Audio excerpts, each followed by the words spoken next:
Pledge of allegiance. Pledge Allegiance to the flag of the United States of America, and to the republic which stands one nation under God, indivisible, with liberty and justice for all.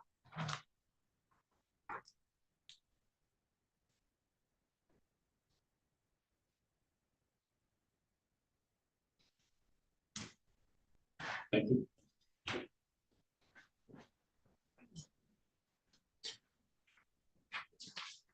Would you call it a roll, please? Absolutely. Friendly reminder to make sure that your microphone in front of you has the red light on so that everyone in the audience can hear you. Commissioner Kramer is absent with prior notice. Commissioner O'Rourke. Present. Commissioner Rexroad is absent with prior notice. Chairman Wessel. Here. Commissioner Ross. Present. Commissioner Alguier. Here. Commissioner Lautner. Present. Okay, we have a proposed agenda. Does anybody have any late additions or deletions? I have a motion to approve the agenda. I move to accept the agenda as presented. Support. All those in support of that motion say aye. Aye. Opposed? Agenda is approved 5-0. Thank you. We now have administrator update. A couple of updates. One is the public hearing as relates to the special use permit up in Leonard Township will take place on Thursday night. You probably saw the ticker article today. Nothing surprising in there. I'll update you after the public hearing, so it's understood. The planning commission can take whatever the action they wish to take after the public hearing.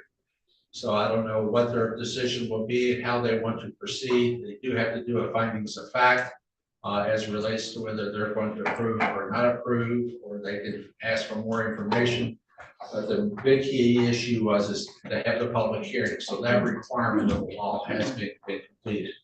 After Thursday night, I will let you know how it came out or what's going to happen next.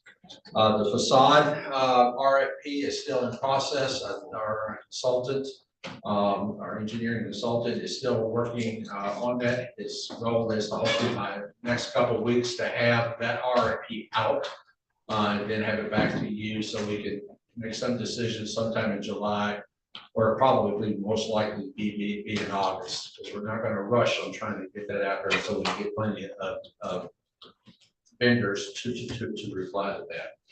One other thing is, usually, as I understand it, historically, your audit is usually reviewed at this time of the year. The audit is still being completed. It will be completed by the end of the month and will be sent to the state of Michigan, so that will be done. You will have a copy of the audit sent to you via electronically. Presentation of that audit will take place in our July meeting. It seems like it's been much more thorough audits being undertaken this year to catch up on some things that may or may not have taken place, which is a good thing. So we're not overly concerned about it, but still we want to make sure everything's gotten addressed. I could probably go on for half an hour here, but I've got more stuff at the end that you're going to be more interested in. We'll take it from there. So, okay. Any questions for the administrator? Okay, Kathy, I did cover the audit part. Okay, didn't I? Okay, I got you. So the public hearing is what date? Thursday nights at 7 o'clock up at the Leland Township Hall Planning Commission. So Leland. Leland. Don't confuse Leland Township from Leland Township. Starts with an L. Thank you. Next we have the judge and the court administrator and court staff here for an update on the probate and family court. Our chair here. Yeah, take the chair.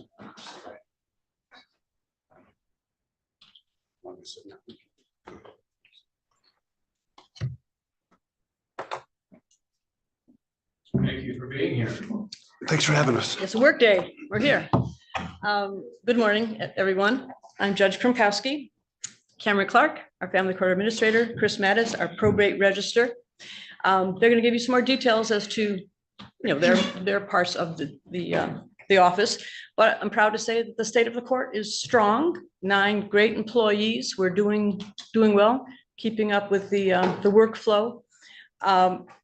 This I probably will be in front of you before the end of the year, but at the end of the year, I retire, and only one candidate filed for office. So most likely our new judge will be Judge Stephen Pachorka, who lives in Northport.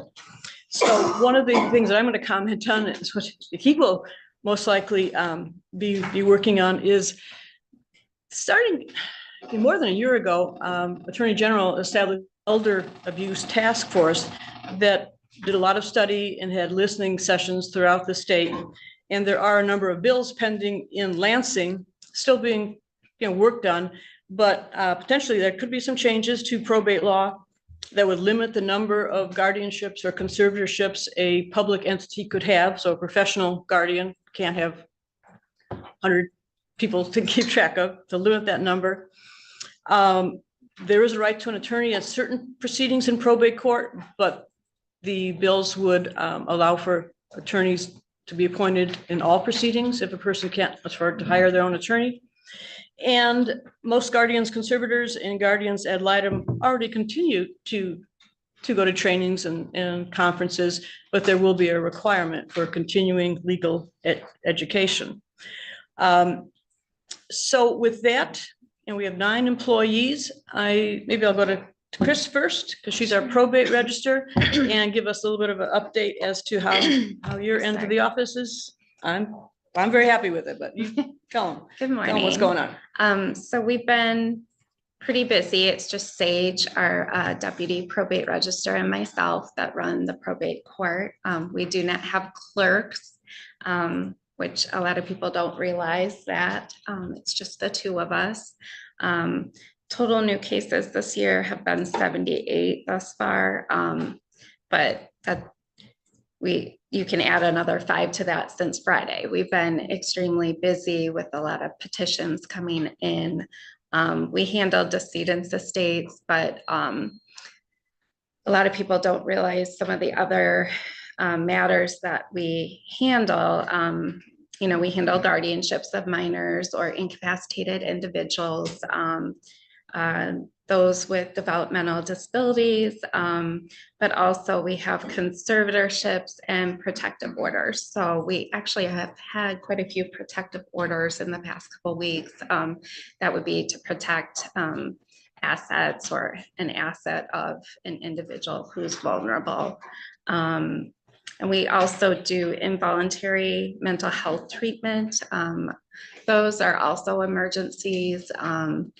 They're at risk of harming themselves or others. And so we work very closely with law enforcement, community mental health, our other partners in the area, like the hospitals and things like that. But I'm very happy that Sage is with us. She's doing very well. And it's running smoothly.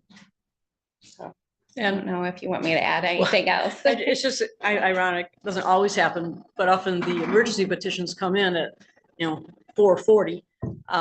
So we're scrambling at the end of the day to get all the paperwork done, for me to review things, to sign an order, to get it where it needs to go. But the staff is hardworking. I can't be happier with their performance, and I hope they both stay on for years to come. Cameron, or any questions of Ms. Mattis? Maybe I should ask that first. You said there's no clerk. Is that because of funding? I No, didn't know that. no. So we actually, we don't have clerks in probate court. It's kind of different. We maintain all of our records upstairs. So if someone comes up for family court, they're gonna, if they want to see a file or something, they have to come downstairs to the county clerk. So that's just how typical probate courts work. But we definitely, just being the 2 of us, can be a lot at one time, answering phones, answering the front desk, with questions and things like that. Both of us have to be in hearings at the same time. I'm often assisting and taking notes, and then Sage, our deputy, is also our court recorder. So it's definitely time consuming. Yeah. Okay, Mrs. Clark. All right, so I'm Cameron Clark, you know me, I'm the family court administrator. The family court does delinquency issues, issues of neglect and abuse, adoptions, those types of things, family issues. I've been here now just over 2 years, and there's not a day that goes by that I don't thank God for the staff that works with me. They make my job a whole lot easier. I have Josephine Lingar, who's our juvenile register. She's been here 25 years, I think. 2 of our caseworkers, Ryan and Therese, have been here 28 and 30 years respectively. And then I've got 2 diversion prevention workers who have been here a long time as well. So it is a good bunch. In a profession that has a lot of burnout, they're just remarkable. They do little miracles every day with kids and their families, and they don't get recognition for it, nor do they ask for that. But you should know that these people are stellar, and you should have a lot of pride in the work that they do with these families and kids in this county. They will go way above and beyond whatsoever their job responsibilities might be. It's just ridiculous. So I don't have a whole lot more to say. I just want you to know what good people you have working for you here. You want to give the example of Ms. Larson this week? Yeah, so Therese Larson, she's one of the caseworkers, and she has a caseload of some very difficult children and families. And so she had a meeting with the family scheduled for after hours. And those usually go like 6 to 8, something like that, a couple of hours. Well, this meeting went sideways with a young lady and her family, and the young lady panicked and ran away. 8:30 at night, and so Therese spent the next 2 hours searching for the kid across the county, and she was found, and it was a relatively happy ending. But again, it's a good example of people who just they care so much they'll just do whatever it takes to ensure the safety of these kids and their families. It's just remarkable. One other thing the family court handles, which Cameron's not really involved in, is the domestic relations aspect, which are custody, parenting, time support, property division, so post-judgment, divorces, if you're not married, separation issues. And majority of those hearings first start out in front of the referee, and Steve Pachorka currently is a referee. So the referees do those hearings. I do some of them, but most of them start with the referee. But if there's an objection to the referee's recommendation and order that I've signed, then I can do the hearing over again. It's called a de novo review. So all of those, families going through separation, that kind of transition is also handled by our office. Last year, you talked to us about shortages of beds. Is that still an issue?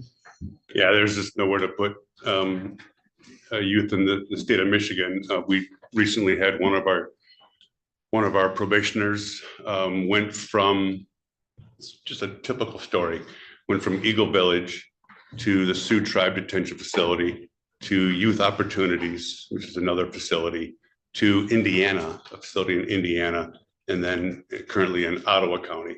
5 placements in a matter of 2 months. That's not okay. And I spent all day yesterday in Lansing trying to work with a group of administrators on how to begin to solve this dilemma of kids who have pretty extreme behaviors, and how can we keep them safe, and how can we keep the community safe, and when they're in placements, how can we keep the rest of the youth that are there safe, And it is a quagmire. It's not an easy thing to solve, you know, and as you can probably figure out, this young person was moved several times because of aggressive behaviors, right? So if detention facilities won't take and keep aggressive kids, it seems they only want the good children there.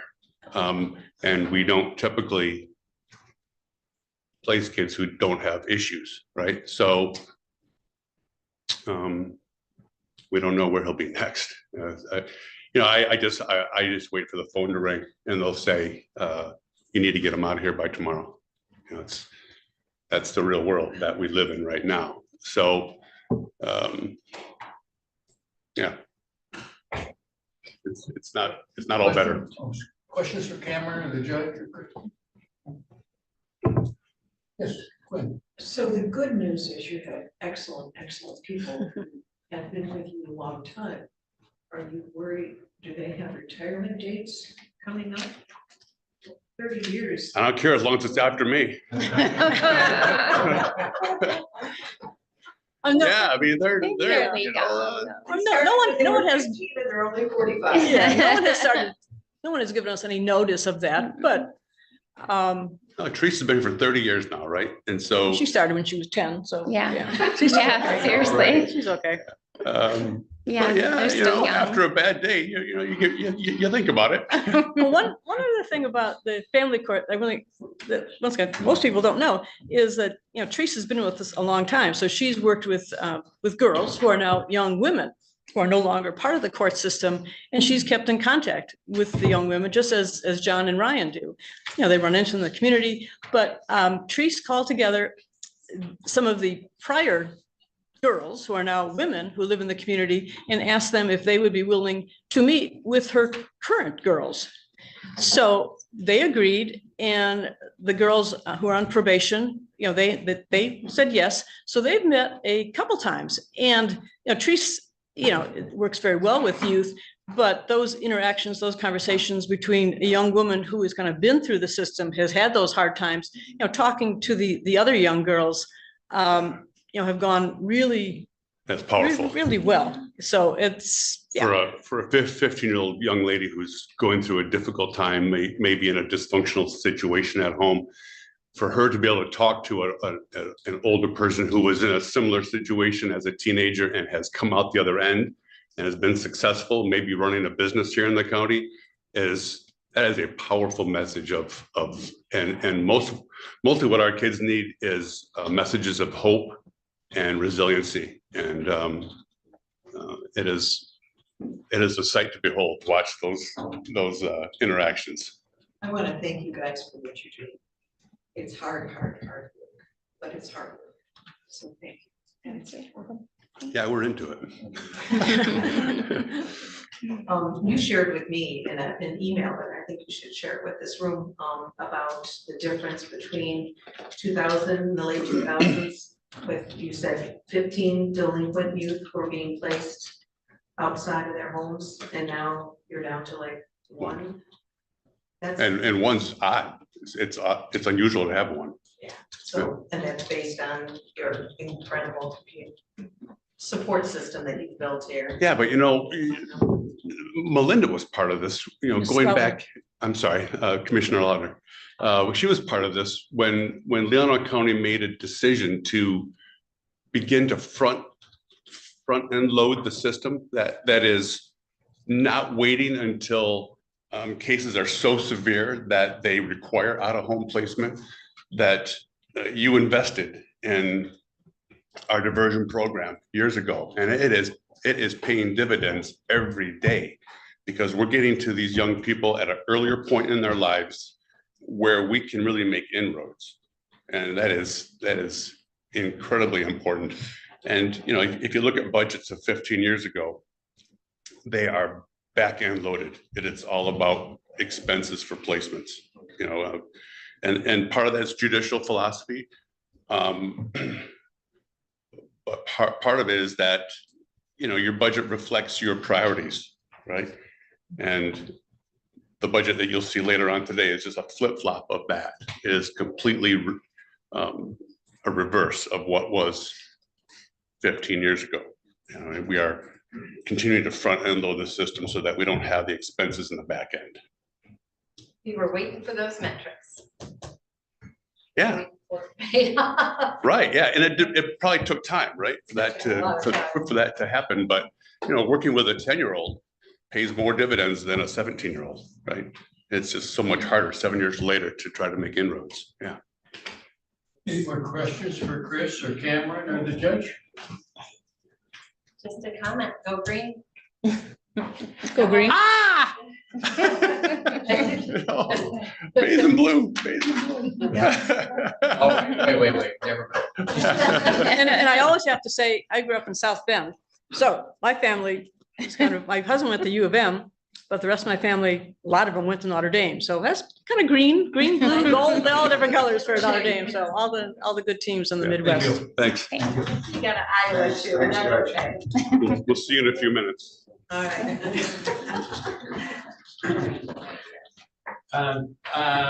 Therese is here and talking about corrections. Thanks for being here. You're welcome. Good morning. Sheree Shively, I'm the manager of the Community Corrections Department for the 13th Circuit Court and the 86th District Court. I'll apologize right off the bat. I'm coming back from being kind of ill, so my voice may have a little issue today. The 13th Circuit Court, 86th District Court we handle Antrim, Grand Traverse, and Leelanau counties, and what the Community Corrections Department program is for is to provide alternatives to the court system for the individuals that come through various stages. So one of the things that we do is first of all, let me back up and let you know that community corrections is a product of Public Act 511. So it's a legislated act that gave funding to the Michigan Department of Corrections. The Michigan Department of Corrections serves those who are charged with felonies. And a felony is anything that can be punished by more than a year in prison. Right? They can be sentenced locally, but anything more than a year in prison is a felony. And so within that Department of Corrections, they made funding available to the local communities. And a local community, we have several categories that we can provide services in. So it's not just a free for all. They have little categories that they let us target. And so we as a local community can come up with programs that we need in our local area. So what we do different, may be very, very different than say down in Flint or something like that. So it's not a cookie cutter program throughout the state. Every community corrections department runs their programs very differently. Some do a lot of the same work, but we all run them very, very differently. In our department, we have 5 staff, including me. So there's 5 of us. And so the goal of the Michigan Department of Corrections is for us to provide services locally so a participant could possibly not be sentenced to the Department of Corrections. So the overall goal is to reduce prison commitment rates. Obviously, there's individuals that are deemed what is called presumptive, right? That should be sentenced to Department of Corrections. Those are not the folks that we're going to be that we target. We target individuals that are deemed what are called straddle cell. So they could go to prison or they could stay locally. And so we try to create programming for the judges to be able to place people locally instead of sending them to prison. And so the first we start off is at the beginning of the whole process when somebody is arrested and charged with a felony. We have our pretrial services division. And what that does is we interview every individual that's charged with a felony before they have their first court appearance. And we get a history from them. Where are you living? Do you have any substance use disorder problems? Are you employed? Do you have any mental health issues? So we want to paint a pretty big picture of what this person is before they're going to see the judge. We run a very in-depth criminal history on them. So it's not just running, there's a thing called lean, so a law enforcement information network that runs it nationwide. We don't just do that. So if an individual is say on probation somewhere, we will call that probation department, find out what's going on with them there. So we have to create a pretty, I like it's a data-driven picture that we're painting of this individual so that when they appear before the judge, they're only dealing with the facts of the person. We try really hard to keep out any kind of opinions or anything like that, because what we're doing is we're making recommendations to the judge based on their release, the risk of release. So we create a risk a report that we give to the court, and they're able to see who this person is. That report's given to the prosecutor's office, the defense attorneys, and to the court. And so everybody has the chance to do that. That report is very well received, but from the courts, our judges have commented, they don't just use it at that time, that will reference it many times later in the individual's whole process through the court, because it's just a lot of good data that they have, and it's on a one-page report. So that's our pretrial assessment program that we have. We also have a pretrial supervision program. So if an individual is deemed eligible to be released from jail safely, then we will supervise them when they're released from jail. Whether that's just monitoring them if they have any substance use disorder issues, whether that's drug testing, alcohol testing, up to monitoring anybody who's on a GPS. So we handle all of the electronic monitoring for the court system. So that's anybody who has an identified victim. If it's a severe case, which when they get to a felony state, those individuals are often released. If they're released, right, if they're even deemed eligible to be released, they're released on a GPS, and we supervise those individuals through that process. I am very proud of my staff. I'm very proud of the process that we have. We are very, very careful with the work that we do. One of the common things that my staff hear from me is we don't rush this. We have to get it right. We are protecting both the individual and public safety. We take that extremely serious. And so that's what they hear from me all the time. You don't need to rush this. Everyone else is rushing us. We have the jail calling us. We have their mom and dad and uncles and aunts and girlfriends and everybody that they love calling us. We have the attorney calling us. We have the inmates sometimes calling us. When am I getting out? When am I getting out? When am I getting out? When we're ready. That's typically not more than one day. So it's not that we take a long time to do something, but we don't rush this because we have to monitor and be safe with everything that we're doing. We work very closely. I work really closely with Lori and the prosecuting attorney's office to get the victim's information so that we can make sure that we're addressing their needs as well. I don't work directly with the victims. I leave that with Lori. She's the professional at that. But we work really closely together with that. And so that's our pretrial supervision program.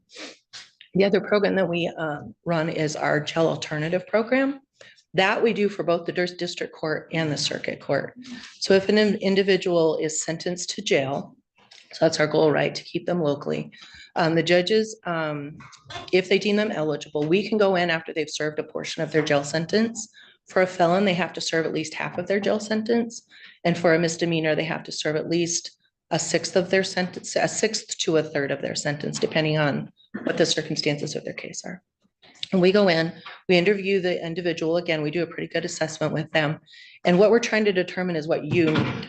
So you may be charged with a domestic violence, and this person may be charged with domestic violence, but your needs are very, very different. So what we're doing is creating a case plan for each individual that addresses why you're here in the justice system, why you might be coming back into the justice system, and how can we target you not coming back. So it's not just a fluffy program. It really kind of gets into depth with this individual as to what they need. We often work with CM. We have a very good relationship with outside community agencies. We work very closely with recovery agencies, with community mental health, with local therapists, anything that we can do to try and help this individual. What our goal is I'm going to paint you a picture of an individual who is sentenced to 6 months in jail. So while they're in jail, their family is being, if they have a family, right, they're facing everything without them, without their financial support. The individual most likely loses their jobs. And so when they get out of jail on probation, and they just walk out of those jail with no services set up for them, they're on their own, right? They've got to try, if they have a house, they've got to get back home to their house. It's midnight or 1 o'clock in the morning and they're released. So they've got to try and get home. If they don't have a house, many of them are just going wherever they can, right? They don't have an employment set up. They don't have any recovery counseling set up. They don't have any kind of services set up. So what our job is to try and do is the people that we work with, they don't walk out of the jail. They walk out with a whole plan for them. We place them somewhere. That may be in residential counseling, and maybe in what we call sober living housing, and it may be at their home. Every individual that we take out of the jail is on what we call house arrest. They're not free to come and go and do what they want to. They're serving the rest of their jail term with us. So we monitor them very closely. They have to have permission for every single thing that they do. They all have to get jobs if they're able to get jobs. That is one of my very big sticklers with that, is if you're using your community resources, you're going to be able to pay your taxes to support those community resources. And so we supervise those individuals while they're supposed to be in jail. At the time that they're done with their jail term, they're done with us. And then they go back to probation. So our whole goal is that now they're going to, so they could have walked out of jail with no services set up, and they still have to comply with all of their probation conditions. And our job is to hopefully get them all set up and get them really stabilized so that once they go on probation, then they're successful on probation. They have a better chance of following all the terms that the judges have set forth for them. And so we do our best to do that. There is the caveat that if they don't follow our rules and they don't follow the conditions of their court order, they're returned to jail. So oftentimes I'll have people say to me, why are you guys giving this guy a chance? What does it hurt? In the end, if he doesn't do what he's supposed to do, he'll go back to jail. He'll have to serve his jail term. But at least we can I believe in giving somebody a chance, right? Having somebody serve their whole time in a jail term, that's not going to give them the assistance that they need. There is a need for jail. There is a need for prison, but there is also a need for community support. And so that's what we're trying to get them involved in. So those are the kind of services. We also provide trauma training. There's 10 of us that have been trained from it's called SAMHSA, which is the federal government's arm of the Substance Abuse and Mental Health Services Agency. And we have been trained in providing trauma training to those working with individuals in the justice system.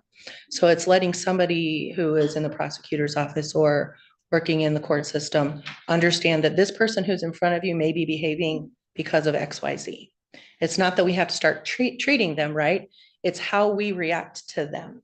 And hopefully the way that we now react to them being trauma informed is going to help them through this process. They may not be being a jerk to you because they're a jerk. This is the worst day of their lives. Can we understand that there is maybe a whole lot that has happened to them before they showed up here today? And let's just kind of handle them with care, right? And see if maybe that we can, the whole goal is to like help us help you and help the whole process go smoothly. It's benefit to everybody. So we've just started doing that trauma training. I'm going to arrange for one here in Leelanau County. When I do, I'll send that information to the county administrator, who are all welcome to attend it. It is an excellent training. Everybody that we have done it for speaks so highly of it. It is a well-oiled machine. It's the federal government training, but it is a really, really good training. So I'll send that out when we get that. It'll be later in probably the fall, because summer, everybody's gone. So we'll do that later in the fall. So that's just a little bit about community corrections. Anybody have any questions? Any questions? Yes. Besides, we meet 4 times a year, and the meeting consists of prosecutors, judges, police officers, Lieutenant Roush from our department. How many of them did we actually meet on that board? It's like, so I totally left that whole thing out. I apologize. We are governed by a Community Corrections Advisory Board. Commissioner O'Rourke is assigned by you to my board, and I have a commissioner from each county assigned to our board. We have a prosecutor that is assigned to it. We have a judge from each of the district court and the circuit court. We have a defense attorney. We have a member of the media. We have a business person. Well, the business person that we have right now has worked really closely, and he's in manufacturing. So he's worked really closely with us, getting people employed in his services. And so it's not just that we partner with him, but that's just an example of one of our board members. We have a graduate of the drug court program that is on our board as well. So an individual who's utilized our services, court services, is on our program. I think there's a total of 13. it's outstanding work. I mean, when you take someone out of the family and lock them up, that money was coming into the family, to the house. Yep. You guys can get them out on everything from a leg monitor, right? To check alcohol and, it's a great program and you do it well. Thank you. I really like it. I like my work. It's never a dull day, I promise you. If you see it on the news, then so have we. That's who our clients are. Any other questions? I'll be back in a few minutes as well. Thank you. Thank you.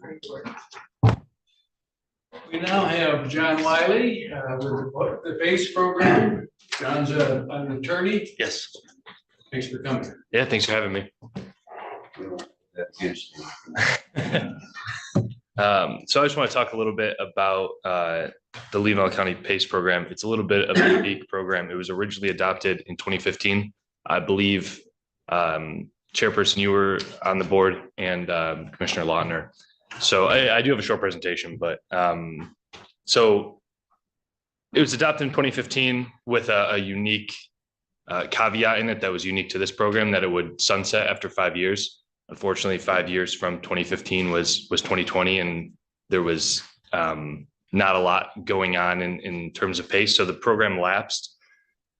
There's been some updates in the program from the legislator this past spring. So we're doing some updates to every program. So we're back here to talk about those updates, and then see if there's interest in readopting and restarting the program, specifically because we've seen an uptick in the use of PACE in northern Michigan, specifically Traverse City, Antrim County.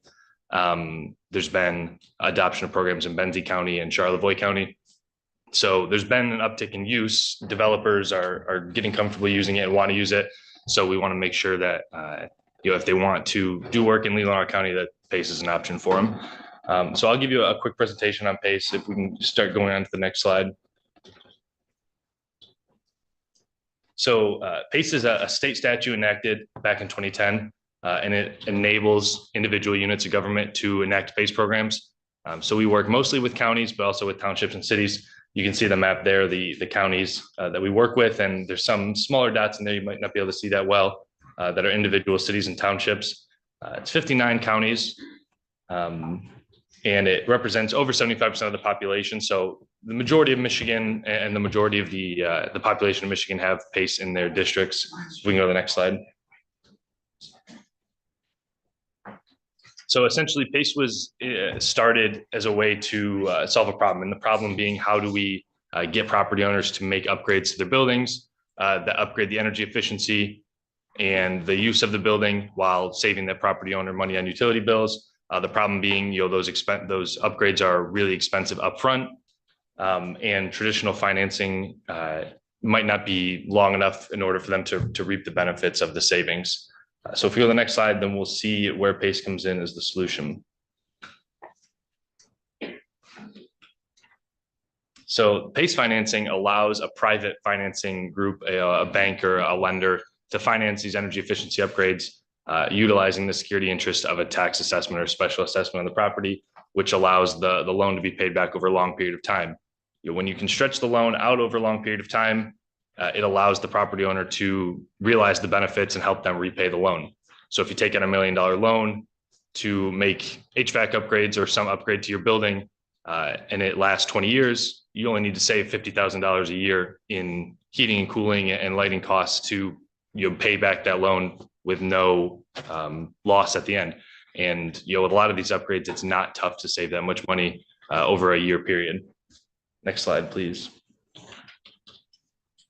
So essentially, the whole point is that the savings will outweigh the loan over the long period of 25 years. There's also some benefits with how the tax assessment and the special assessment are levied on the land. It runs with the land. So if you do these upgrades to your building, and after 10 years, you want to sell your business or the building, those upgrades stay with the building, and thus with PACE, so does the loan. The next owner gets assigned that loan and they repay it, utilizing, the intention is for them to utilize the savings that they're reaping from the building to pay back that loan. The interest rate's fixed over the long period of time, which can be very beneficial. We've seen some really, really big benefits of PACE over the last 3 or 4 years with the volatility of interest rates, where people have gotten traditional loans, they haven't got a fixed interest rate, it's been floating, and they've really gotten into trouble with the change in interest rates. But the people that got a PACE loan when it was 3 or 4% have really benefited from that fixed rate. Next slide, please. So when we talk about PACE and PACE in Michigan, we're talking about C-PACE or commercial PACE. So the loans and the program are available for commercial property owners. So that includes hotels, hospitals, hospitality, industrial buildings. It also includes multifamily as long as it's 4 units and above. So it's not available for single family homes or duplexes, but a quadplex up to, you know, 100 or 200 unit apartment building, it's available for that. It's also available for agriculture or agricultural properties. So farms, vineyards, wineries, and then it is also available for nonprofits. Even though they technically are taxes exempt, they can still agree to have the special assessment placed. So it is available for nonprofits. We've had it used around the state by YMCA's to make upgrades, community health centers and churches. Next slide, please. So when we're talking about PACE, we're talking about loans for upgrades to the building, but you can't use it for everything. It's specifically for qualified upgrades that save on energy, or there's a few other categories. So we're talking about upgrades to the building that are going to increase the efficiency of the lighting, the HVAC, the plumbing. You can also use it to finance renewables. So if you wanted to put solar panels on top of your building, or wind turbine or geothermal.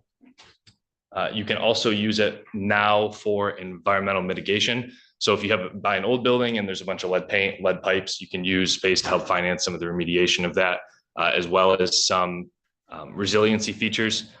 So it's, in an area like Leelanau County, it may be used for things like erosion prevention. If your building's near the water, to build seawalls or to build retaining walls for erosion or flood prevention. And you can also use it for EV charging. And that's specifically outlined in the statute. Next slide, please. So as I mentioned, the reason we are doing kind of the rounds right now with different counties and local governments is because there was a PACE amendment in February of this year. There's been 1 or 2 amendments throughout the course of PACE. So they don't happen too often, but this one was pretty big. And we encourage the legislator to take it up and approve it, and they did. So this allows an addition to utility savings things. It allows those environmental hazards and the resiliency features. That's an item that originally wasn't implemented, but now it's become popular around the country. It fits with the theme and the mission behind people doing these upgrades to their buildings. If you buy an old building, you're making the lighting more efficient, making the plumbing more efficient, but also removing some of those hazardous materials. Like I said, lead paint or piping. You can also do some with PFAS, and then it also makes the originally in the statute there was a savings guarantee. So there was a contractor that had to guarantee savings over the life of the project. So they had to sign a contract with the property owner that over 25 years there'll be X amount of savings, and it exceeds the amount of the loan, and the contractor guaranteed that over 25 years. That turned out to be a good intention and a good design, but a lot of property owners didn't want it. It prevented a lot of property owners who wanted to get loans from getting them because they couldn't find anyone to make that guarantee. Because asking anyone to make a 25-year guarantee was a pretty heavy ask, especially contractors that really just wanted to do the work and move on to their next project. So the statute allows the property owner to waive that if they don't want it. So it's still a requirement for gut rehab projects or rehab projects. But if the property owner specifically doesn't want that guarantee, now they can waive it and it's not necessary anymore. And then on new construction projects, it requires that every implementation that uses PACE has to be built above Michigan energy and building code. So if Michigan building code requires for your type of building a certain U or R value for insulation or windows, in order to utilize PACE, you have to be built above that code. So it's only available for those with new construction who want to build above code, above standard, and build a better building for the community and the building that will last longer. Next slide, please. And then also another change recently was that Michigan's program and the Lean and Green program was approved by HUD. So if there's any projects that utilize HUD financing or HUD finance or backed financing, now PACE can be a part of that as well, which I think we're the 2nd or 3rd state in the country that can do that. So it involved getting an attorney general's letter and doing some back end work, but now that's an option. Next slide, please. And this is just a little bit of market data on the work that we've done over the past decade or so. So we just wrapped up our 80th project in Michigan. It's been really not linear at all. It's grown a lot in the past couple of years. There was one project 2015, a few in 2016, And then in the past couple of years, we've been doing 10 or 12 projects a year. Like I said, the Grand Traverse area, the Bay Area has grown a lot. Recently, I think we're up to 6 projects in Traverse City or the surrounding, areas. Like I said, one in Antrim County as well in Elk Lake. So, we wanted to make sure that the surrounding areas also had this available. And then you can see on the right there, some of the savings, when you implement water efficiency savings and if you see your sink in your, in a bathroom or something, and it shows the gallons per flush on the toilet or the gallons per minute on the sink, there's some really, really simple changes on those that can save just hundreds of thousands of gallons a year for a building, especially apartment buildings or hotels where they're being used all the time. Another big one is motion sensors for lighting. That's become really popular recently because there is code requirements that says you have to have lighting in stairwells and it has to be on, but it also allows you to have motion sensors. So instead of keeping a full stairwell lit all day, every day for the whole year, it only, the lights only turn on when someone walks through the door.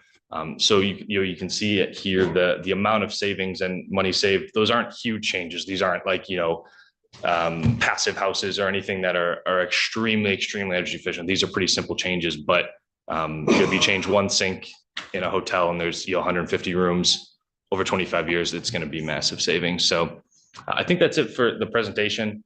I can talk a little bit more and answer any questions you guys have. I think the intent is for to answer any questions now and talk a little bit about it. The adoption of a program is a 2-part or 2 meeting setup. It's mandatory by statute. The first action by the local board or unit of government has to be a resolution of intent. Adoption of the resolution intent just realizes the intent to set up a program or to explore the setup of a program. When you adopt the resolution of intent, it triggers a public hearing. So the public hearing has to be set, notice has to be given, a public comment period has to be allowed. And then at the next meeting, there's a public comment period, a public hearing. And then if after that, the intent of the board is to adopt the program, then a resolution to establish is voted on and adopted. So I believe the treasurer's going to be here a little bit later. Okay. With the resolution of intent. Okay. Item. Perfect. And yeah, I wasn't sure if that was something that this board would adopt or if it would be recommended out to the full board or how your guys' process works on that. But whatever the local process is, and then whatever the local notice requirement is for the public hearing. Yes, Commissioner Lochner and then Commissioner Rush. Yeah, market data specifically to Leelanau County. We have not had a project in Leelanau County yet.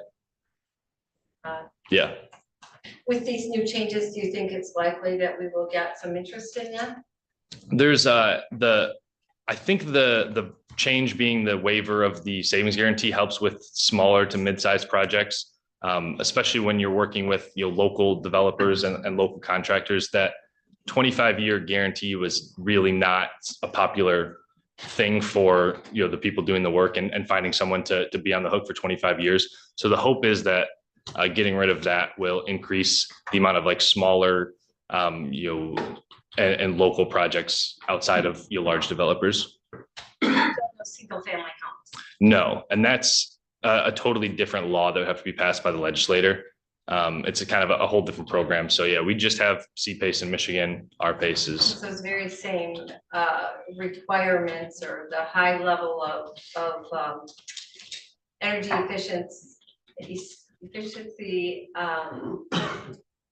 that must be built into the homes. It's being mandated on the new homes, but yet there's nothing like this to help with that. So there isn't our PACE in Michigan. There is some other programs and some groups that we work with closely that do residential. Michigan Saves being one. Okay. Yeah, so they're like the Michigan Green Bank, and they specialize in loans, and they're low interest rate. Ours are our CPACE is market rate interest. There are big loans. There's a lot of interest to be paid. It's best served for large groups that have a lot of capital and can afford an attorney to review documents and things. And then group like Michigan Saves is great for residential because they specialize in those smaller loans. Thank you. I was just wondering about promotion, how you get this word out to the builders or to community? Yeah, absolutely. So we do your marketing on, so the Lean and Green program is the same throughout almost every county. I mean, there's slight tweaks to it, like your guys' program was unique in a slight way, but so we do marketing throughout the state to developers for the reason being that, we want CPACE to be an attractive, thing for developers. So, the developer we worked with in Grand Traverse County, we want them to see that, Leelanau County has CPACE and you can also do work in Leelanau County and utilize the same program. And they did the same thing in Antrim County. So we do a lot of marketing and educational work with developers, contractors. So we host partner training a couple times a year, and it's on our website that contractors can do the training, get listed on our website to be a PACE contractor. We do the same with lenders, with property owners, and then we attend a lot of trade shows. And kind of the two avenues we go down is we do a lot of stuff with local governments. So we do a lot of and I can't remember all the acronyms off the top of my head, but the groups of counties and local governments and their trade groups, and as well as lenders and other PACE financiers and PACE groups around the country. Any other questions for Mr. Webb? Thank you very much. Thank you. Thank you. Well, we want to thank everybody for being here. It's now time for our first public comment opportunity. Public comments at the beginning of the meeting are has to be agenda specific. So please, when you come up, speak to an agenda item on our agenda. At the end of the meeting, you may speak about anything. We'd ask you to do it, and last month we kind of blew it up here in the chair, but I'd ask you to do it with respect and dignity and just direct your attention or your comments to the board as a whole, if you would, please. But thank you for being here. And Ms. Bailey, you may be first. Thank you. Can we ask what that noise is? Yeah, what is the, I don't know if it's picked up on. Interference with the speaker. Huh. It didn't happen. There's a speaker right above Kathy. And I sent a text message to Elizabeth to notify Leanna and to tell her it was this one, so she could come listen to it, to describe it to our vendor. Thank you. Sorry. It's okay. I'd rather not speak over that noise. So this is Lois Bailey from the village of Sutton's Bay. I'm here concerning the grant application for the energy-wide survey. I worked on the general plan the last time it was updated, and renewable energy was barely in the section about how we get our energy in the county. So doing a survey would be very useful for data for that general plan at the next update, which I think is due in this next year. And I know that convincing my friend John Pope that renewable energy works will be very difficult, but I would offer an opportunity for you to attend a solar tour. If you want to go on a field trip, I can arrange one. So just let me know. Thank you. Thank you. Thank you, Lois. Any other? Yes. Yes. Back to the report. Thank you, board, for being here and what you do and your interest in clean energy. I'd like to speak very briefly about clean energy legislation that we've passed in Michigan last fall. Could you state your name for me for the record? Robert Laporte, I'm sorry. That's okay. The clean energy legislation that was passed last fall. This is critical to realizing Michigan's clean energy and climate goals. Without expanded solar energy in Michigan, we cannot expect to meet the aggressive carbon reduction goals outlined by Governor Whitmer in her Michigan Healthy Climate Plan. With adoption of these bills and with passage of the 100% clean energy package, we can unlock historic federal dollars from the Inflation Reduction Act. These federal funds will in turn open up opportunities for economic development and growth in rural Michigan communities and directly benefit Michiganders and allow private rural property owners, including farmers, to make money in the process. Now, right now. I may not have enough time, but the turnover of our farms, there is a perfect storm building because a lot of farmers are ready to retire and their 50-year-old kids may not be interested. So there's going to be a lot of turnover in ag property over the next 10 to 15 years. I think it's very fair to give all landowners the opportunity to grow energy on their land if they want to. They may not be interested in growing fruits and vegetables and important stuff for our food system. But this would at least be another way in which rural property owners, including farmers, can make money by leasing out their property for solar panels. So thank you and keep up the good work. And good luck when we get to wind turbine energy. You think that this is fun, that's going to be even more fun. But they're both very important. Thank you. Yes. Yes, ma'am. Hi. My name is Mary Ann Barnes and I live in Glen Arbor. I am a graduate engineer and a wife, a mother, and a grandmother. I just wanted to thank I've been reading a lot in the papers. I've come to a few of the meetings and I just wanted to thank the Leelanau County Energy Task Force for working to bring clean energy to the county. I recently read a research paper prepared by Columbia University titled "Rebutting 33 False Claims About Solar, Wind, and Electric Vehicles" that I found really helpful. And I just thought I'd share a couple of the points in that article. A couple of specific claims that directly rebut some ideas I read in last week Leelanau's Enterprise include the following. False claim number 11, solar energy is more expensive than fossil fuels and completely dependent on subsidies. A misinformed quote might say something like, solar farms depend entirely on subsidies from your hard-earned money. When the subsidies are gone, the solar farms are abandoned. This is false. The paper states that unsubsidized solar energy is now generally cheaper than fossil fuels. According to the International Energy Agency's 2020 World Energy Outlook, photovoltaic solar power is the cheapest source of new electricity generation in most parts of the world. And for projects with low-cost financing that tap high-quality resources, solar PV is now the cheapest source of electricity in history. False claim number 12, solar panels don't work in cold or cloudy climates. Again, that is false. Solar panels generate energy even in cold or cloudy conditions. Although cloudy weather may reduce power generation by as much as 45%, substantial energy can still be generated during those conditions.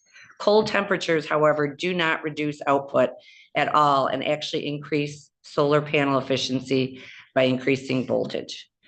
I just want to say I'm really proud to live in this county and I'm looking forward to hopefully clean energy with this grant. Thank you. Thank you. Thank you, but yes. Yes, sir.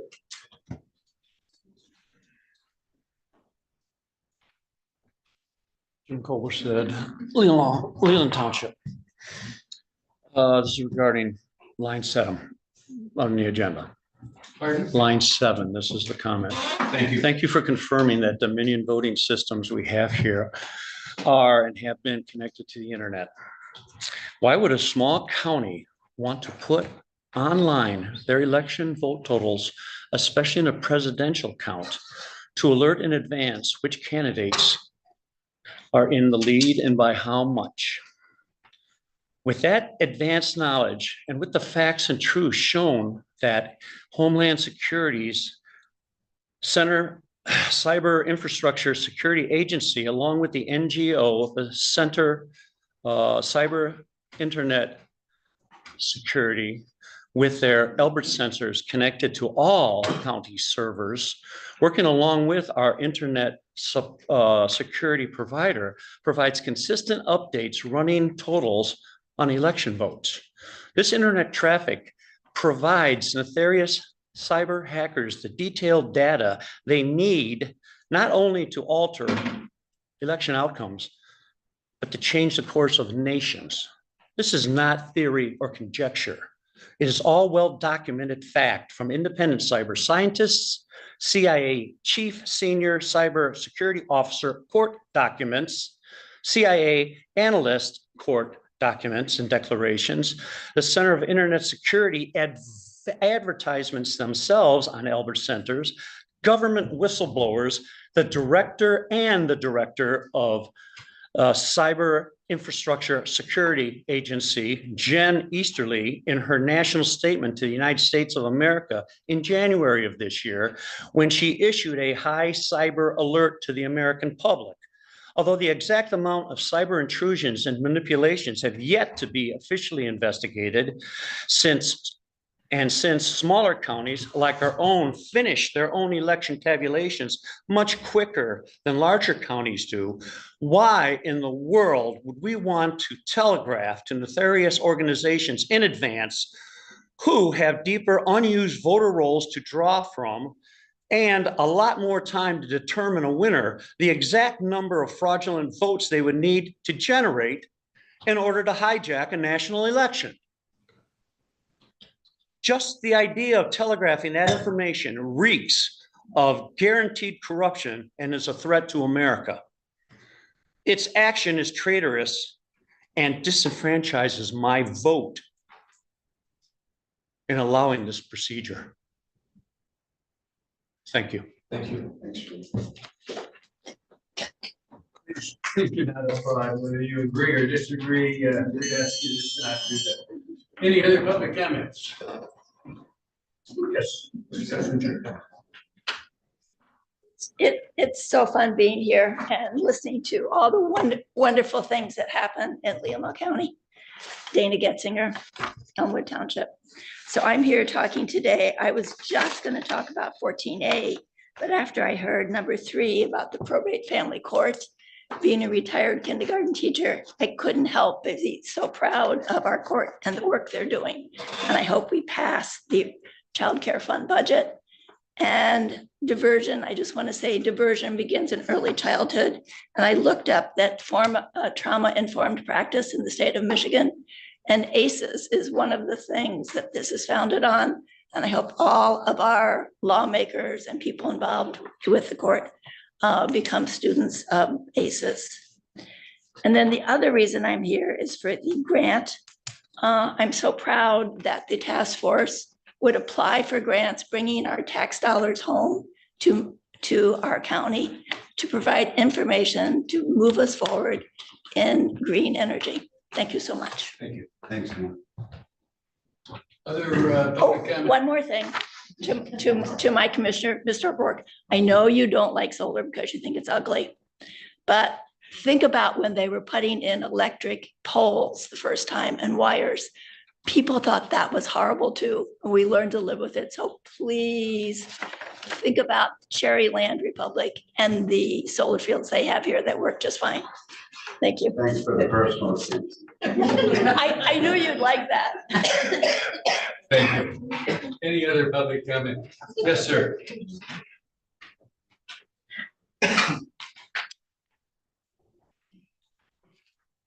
Scott Richards, Green Lake Township. I want to address number 7 here, elections. You know, TCAPS was hacked twice already recently. And what could be more important than hacking TCAPS? How about our bank accounts? How about your properties, records and deeds? How about our schools? How about our education? I can hack all that information in one thing, that black voting box. Now, Dr. Frank has explained how you can do a secure election and have it all done in one day.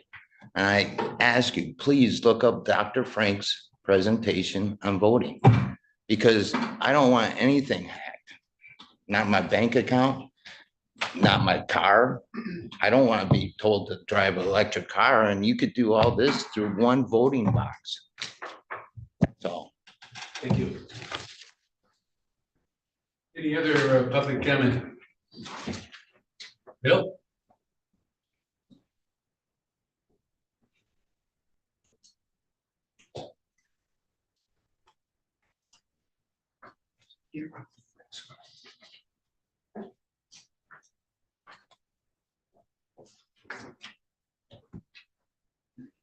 Bill Wiesner, Elmwood Township. And that's how we need to do it. Sign right there. One person, one ballot, one vote, one day. Just what Jim shared. They know what's happening ahead and they change things. Who they is, we don't know exactly, but it's happening. He gave definite evidence for that. And this 20 pages is example after example of what they can do with election night reporting and any knowledge of what's happening the night of the election. If you look on the back page, I've done 5 searches. The first one is how many hits in this are there for election night reporting, or ENR, they abbreviate it. And there's 42. Bill, if you'd sit down, you'd be closer to the mic if you could, for the people that are watching it on YouTube. Thank you.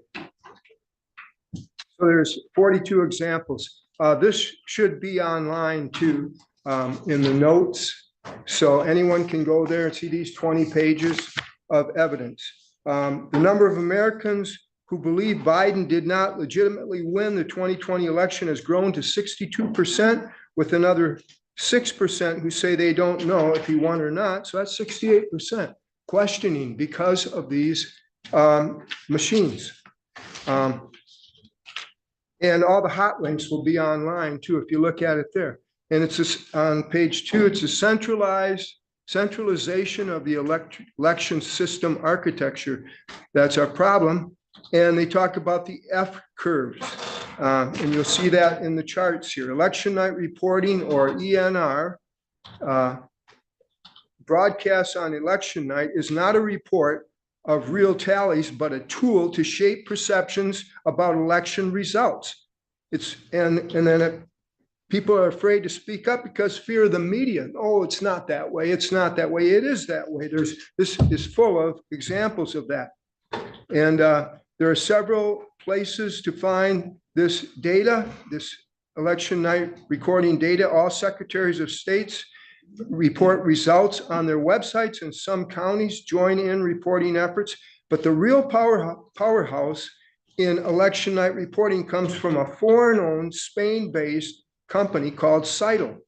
Cital collects all the data and transfers it to the Edison research. Edison works in tandem with all the legacy news agencies.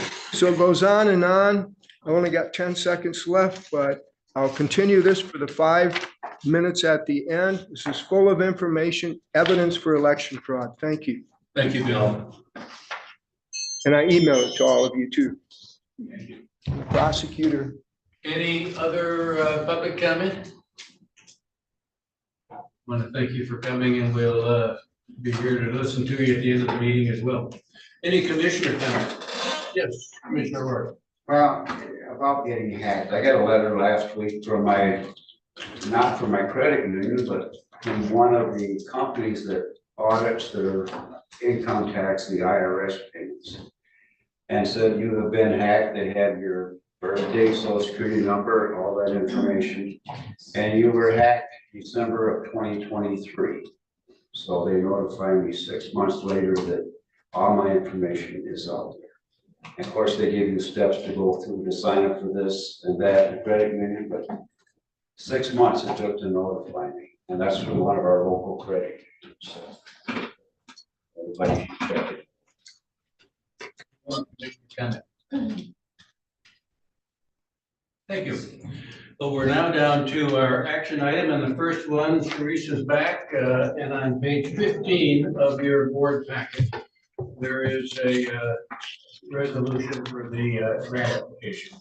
Correct. So every year, I have to reapply to the state of Michigan, the Michigan Department of Corrections, for our grant allocation. I did a continuation budget this year, so I didn't request any additional funding. In the end, I found out that was probably a good thing.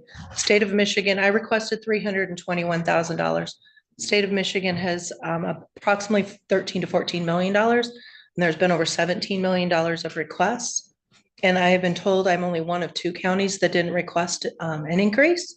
And that's being seen as favorable. So let's hope that I get my full request. Last year, we got a slight cut. It was workable into my department, so it wasn't a big deal, but I don't want that again.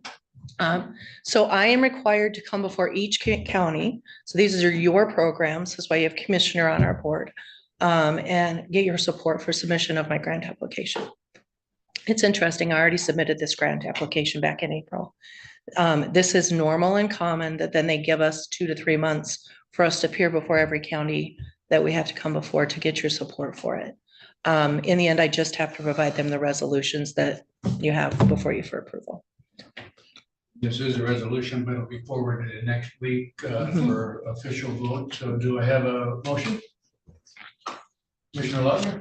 Well, I recommend approval of resolution for 13th Circuit Court Community Corrections Grant application to MDOC for fiscal year 2025. Or Any discussion? All those in support of that motion, Commissioner Lautner? My only discussion will be is that if I need anything further in that motion for Tuesday night, the clerk's office will. Yes, I already wrote it. Thank you. All those in support of the motion say aye. Aye. Opposed?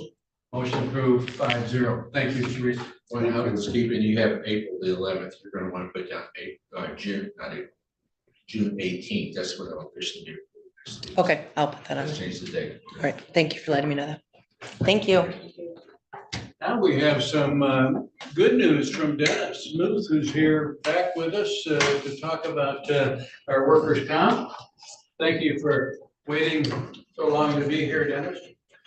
Thank you for having me.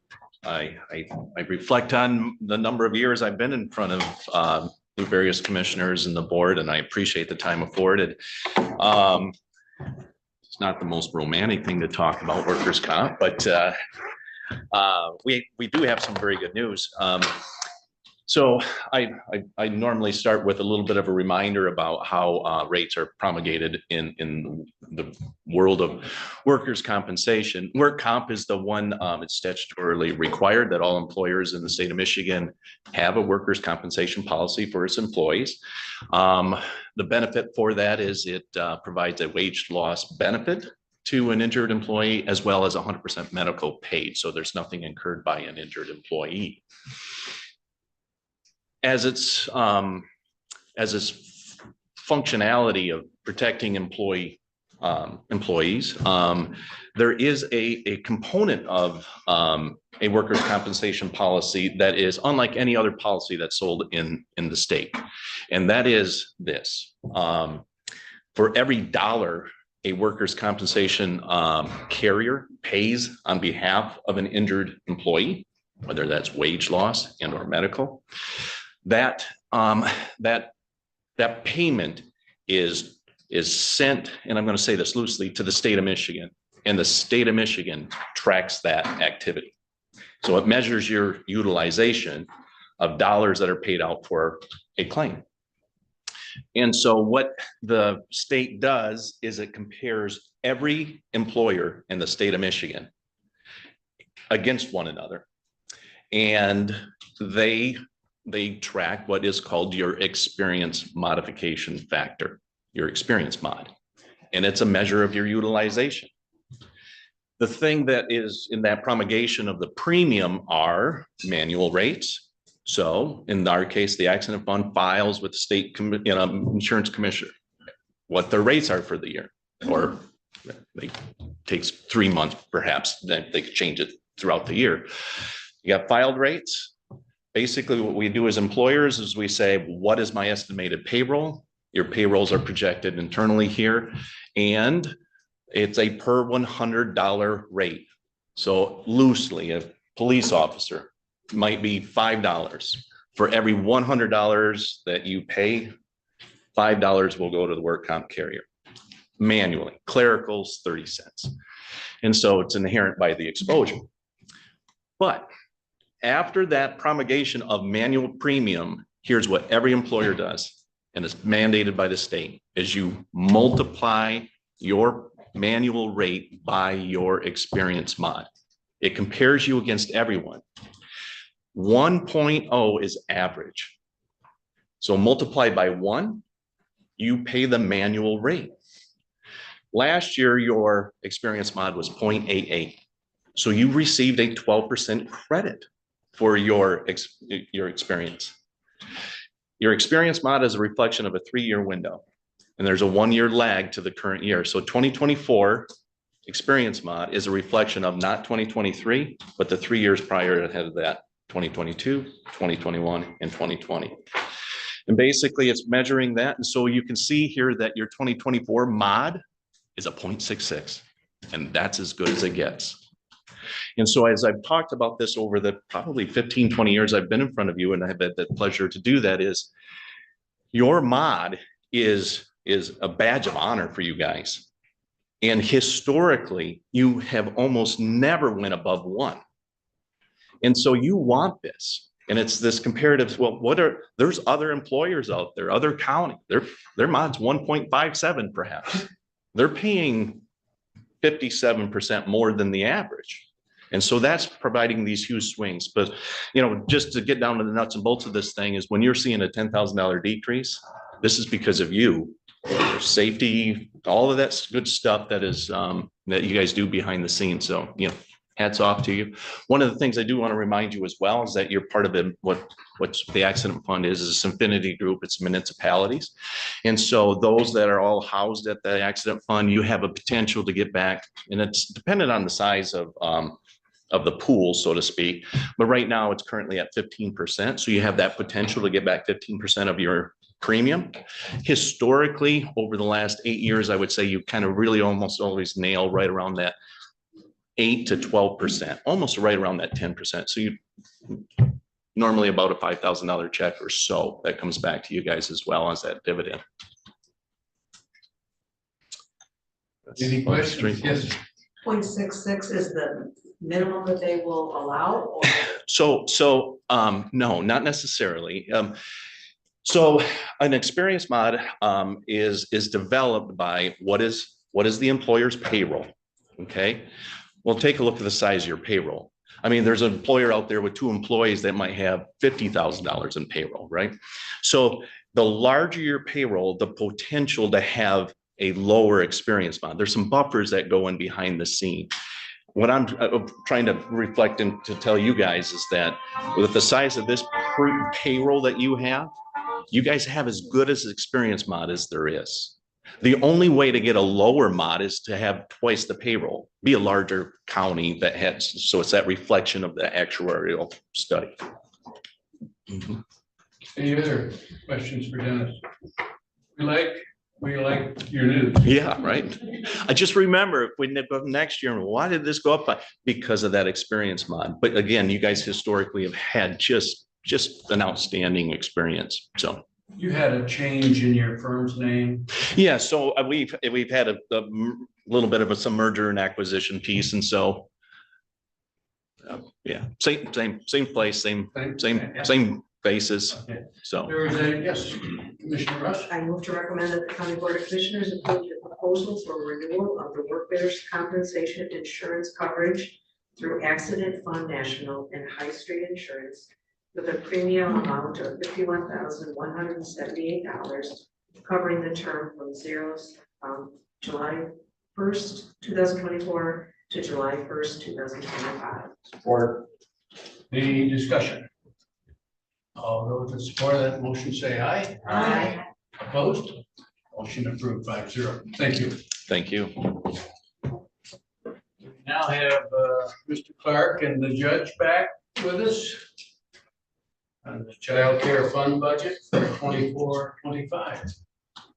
Page 29 of your board book.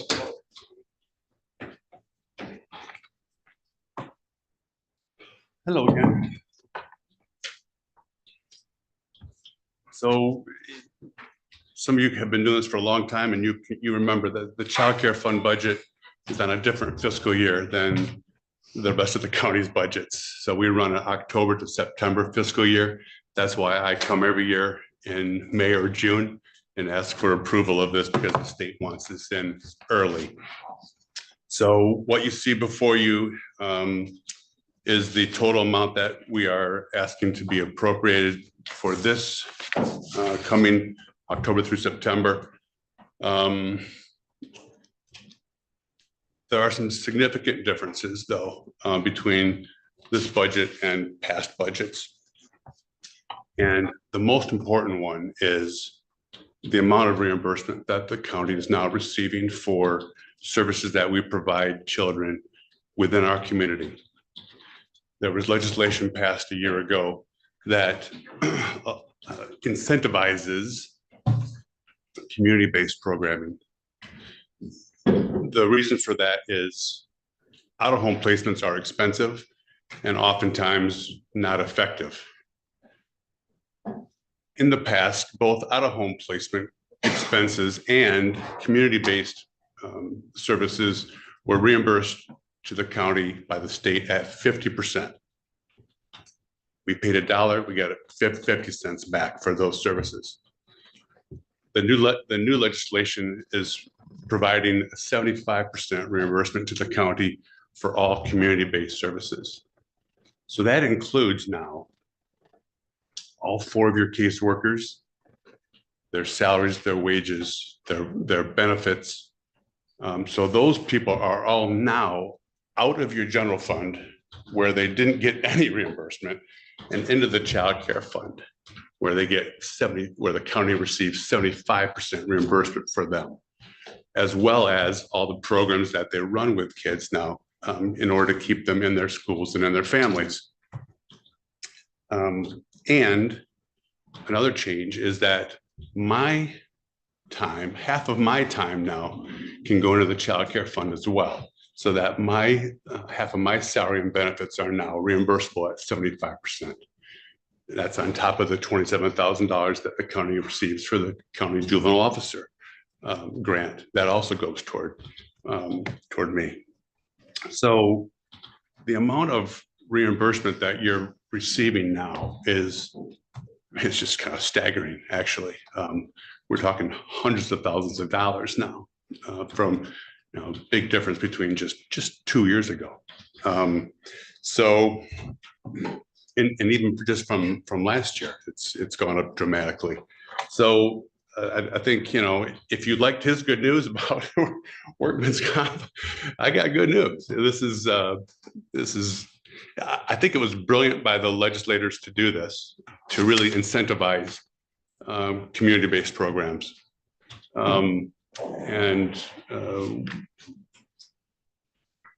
So that's information that you need to know.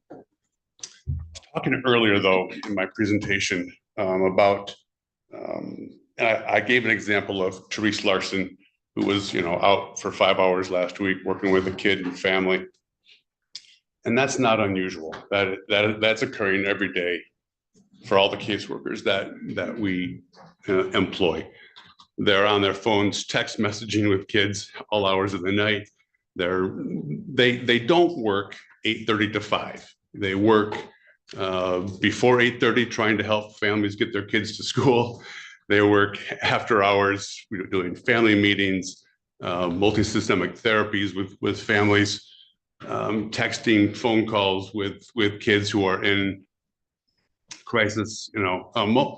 Most of the problems that kids experience do not occur during office hours. They occur usually in the evenings when they're with their families. There's some tension oftentimes in the household, and that's when things get exciting at their homes. So all 4 of our caseworkers are on call, so to speak, all the time. Ryan went to Florida for a vacation this winter and spent a good part of his time on the telephone with a kid who was in a crisis. So that's not really a great vacation, right? Sitting on the pool talking to a kid up in Leelanau County. So this budget reflects compensation for that time, off hours. We call it off hours supervision. or interactions with kids and their families. The fact that our people are willing to do this and go way above and beyond, it's a real savings. They're able to put out fires while they're still relatively small, instead of allowing them to grow and grow and grow, and then get, 911 gets involved, police get involved, they have to go out to the house and put out the bigger fire, right? Pick up kids, arrest kids, detain kids. So our workers are doing that work without any compensation. And just so you know, I can't think of any other county in Michigan where that occurs. It's highly unusual. So this budget has compensation in there through community-based programming, 75% reimbursement for a scheduled payment of $150 a week for those people doing that work, of which 75% gets reimbursed. So that's this budget reflects that. And in spite of that, this budget is lower than last year's budget. Commissioner Lautner? Yes. I would move to recommend approval of the Child Care Fund annual plan and budget in the amount of $807,700 for the Leelanau County fiscal year, October 1, 2024 through September 30th, 2025. Support. Discussion or questions? Good job. Yes. All those in support of the motion say aye. Aye. Opposed? Motion approved. Thank you very much. It's always a pleasure talking to you. Well, there was one time where it wasn't, but it's almost always a pleasure. Bye, Richard. Next on our list is the prosecutor. Are we next? Yes. Oh, okay, very good. Thank you. Good morning. Well, there's a resounding good morning. Good morning, Mr. Hubble. We're out of coffee. How can I get this? I know it's decaf, that's right. All right, good morning. I'm here for our annual meeting for as far as victims' rights. We got our award from the state to fund our victims' rights compensation and our services, and that's the amount of $40,397. This amount goes to pay Lori Lacrosse's salary, and as a result, that amount then is used to perform our statutory and constitutional duties of victims notification and services. Commissioner Elder? I move to recommend that the County Board of Commissioners approve the county prosecutor to review the crime victim rights grant with the state of Michigan in the amount of $40,397 for the period of October 1, 24 through September 2025. Thanks, Joe. Discussion? Yes, Commissioner Leonard? Just one correction and amendment on our page 23. C, we've got financial officer, and that should now be our finance department. We have a finance department now, our page 33. 14. So we have a finance department now, so the financial officer ought to be listed as, well, I would think it would be listed as Kathy or possibly Richard.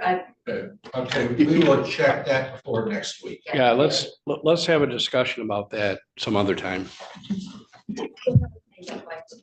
Yeah, we will have it, we'll check that before next week. We'll have it checked before next week. I also have a question just for clarification.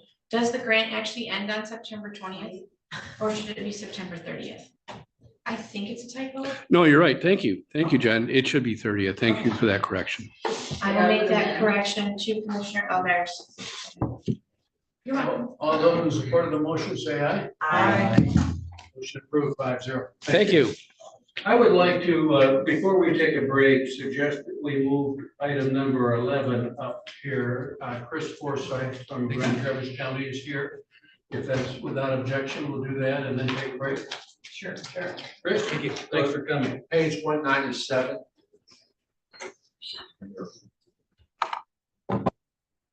I could start this if you don't mind. Sure. At the last meeting, you directed us to move forward with development of a intergovernmental agreement with Grand Traverse County and Vincent County to deal with material handling. Forgot the official name of it. Materials management. Materials management planning. Here you go. I knew it comes in slow, but it gets there. Anyway, we went through that, works for us. We all three have a common attorney, so we worked through those topics. You have in here the proposed intergovernmental agreement. The one thing that I do want to point out here, two things in here is one under additional funding. There is in here an agreement to come up with, that we may have to come up with $2,500. Leon County and Vincent County, the same amount, and Grand Traverse County would come up with contribute $10,000 if we needed to use some funds to get us through to the next hump. We just wanted to make sure that there was some funding available if it was needed to do that work. The other thing is that the planning committee that will be undertaken will be made up of 13 individuals. One of those individuals may be a county representative of this board, if you so desire. So that'll be coming for you if this is approved today, and the other counties approve it. The next step will be to send the notification to the state of Michigan by July 6th to let them know of our intent to do this collectively. And then you probably will, hopefully in July, we'll have a group of names to approve to that planning board. A lot of those are mandated by the state law, such as, people that are in the business, but that'll be brought back to you. This agreement was brought before our solid waste group. They looked at it, they recommended the approval of it. Chris is here because he and I are troublemakers and we like to run together on a regular basis. Anyway, we're here to answer any questions you may have. Commissioner Rush? I move to recommend that the County Board of Commissioners approve the interlocal agreement between the County of Grand Traverse, County of Benzie, County of Leelanau, for the purpose of working towards creating a multi-county and support. Any questions or discussion? Commissioner Lautner, and then Commissioner Algar, and then Commissioner O'Rourke. Think if funding, would that come out of the recycling county or Yes, the? Fund Okay. 230. Okay, thank you. Melinda wants to volunteer for. We'll deal with that next month. So. Okay. Thank you. First of all, we got to get recognition from the state that we're doing this. There is a step. Commissioner Algar? So I'm wondering, do we hold that money in a special fund to be accessed if needed? No. We just hand it over. Well, they will hold it and keep it doing accounting if we have to use it, but. Right. Yeah. Okay. Anything you want to say, Chris? No, thank you. It's great to be here this morning. Thank you, Mr. Chair, for moving this up in the agenda. Really, the benefits here are, number one, efficiency.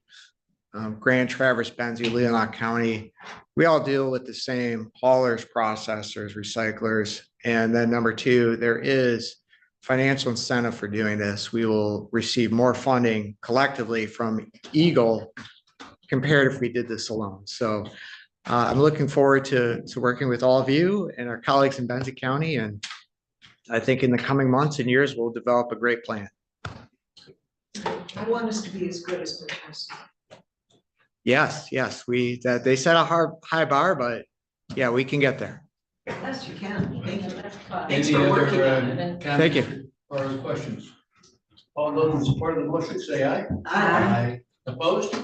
Motion approved 5-0. Thank you. Thank you, Thanks everybody. for moving it up. Can we take a 10-minute break? I need him to go back to Grand Traverse County and get back to work. That's right.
I'll take care of it.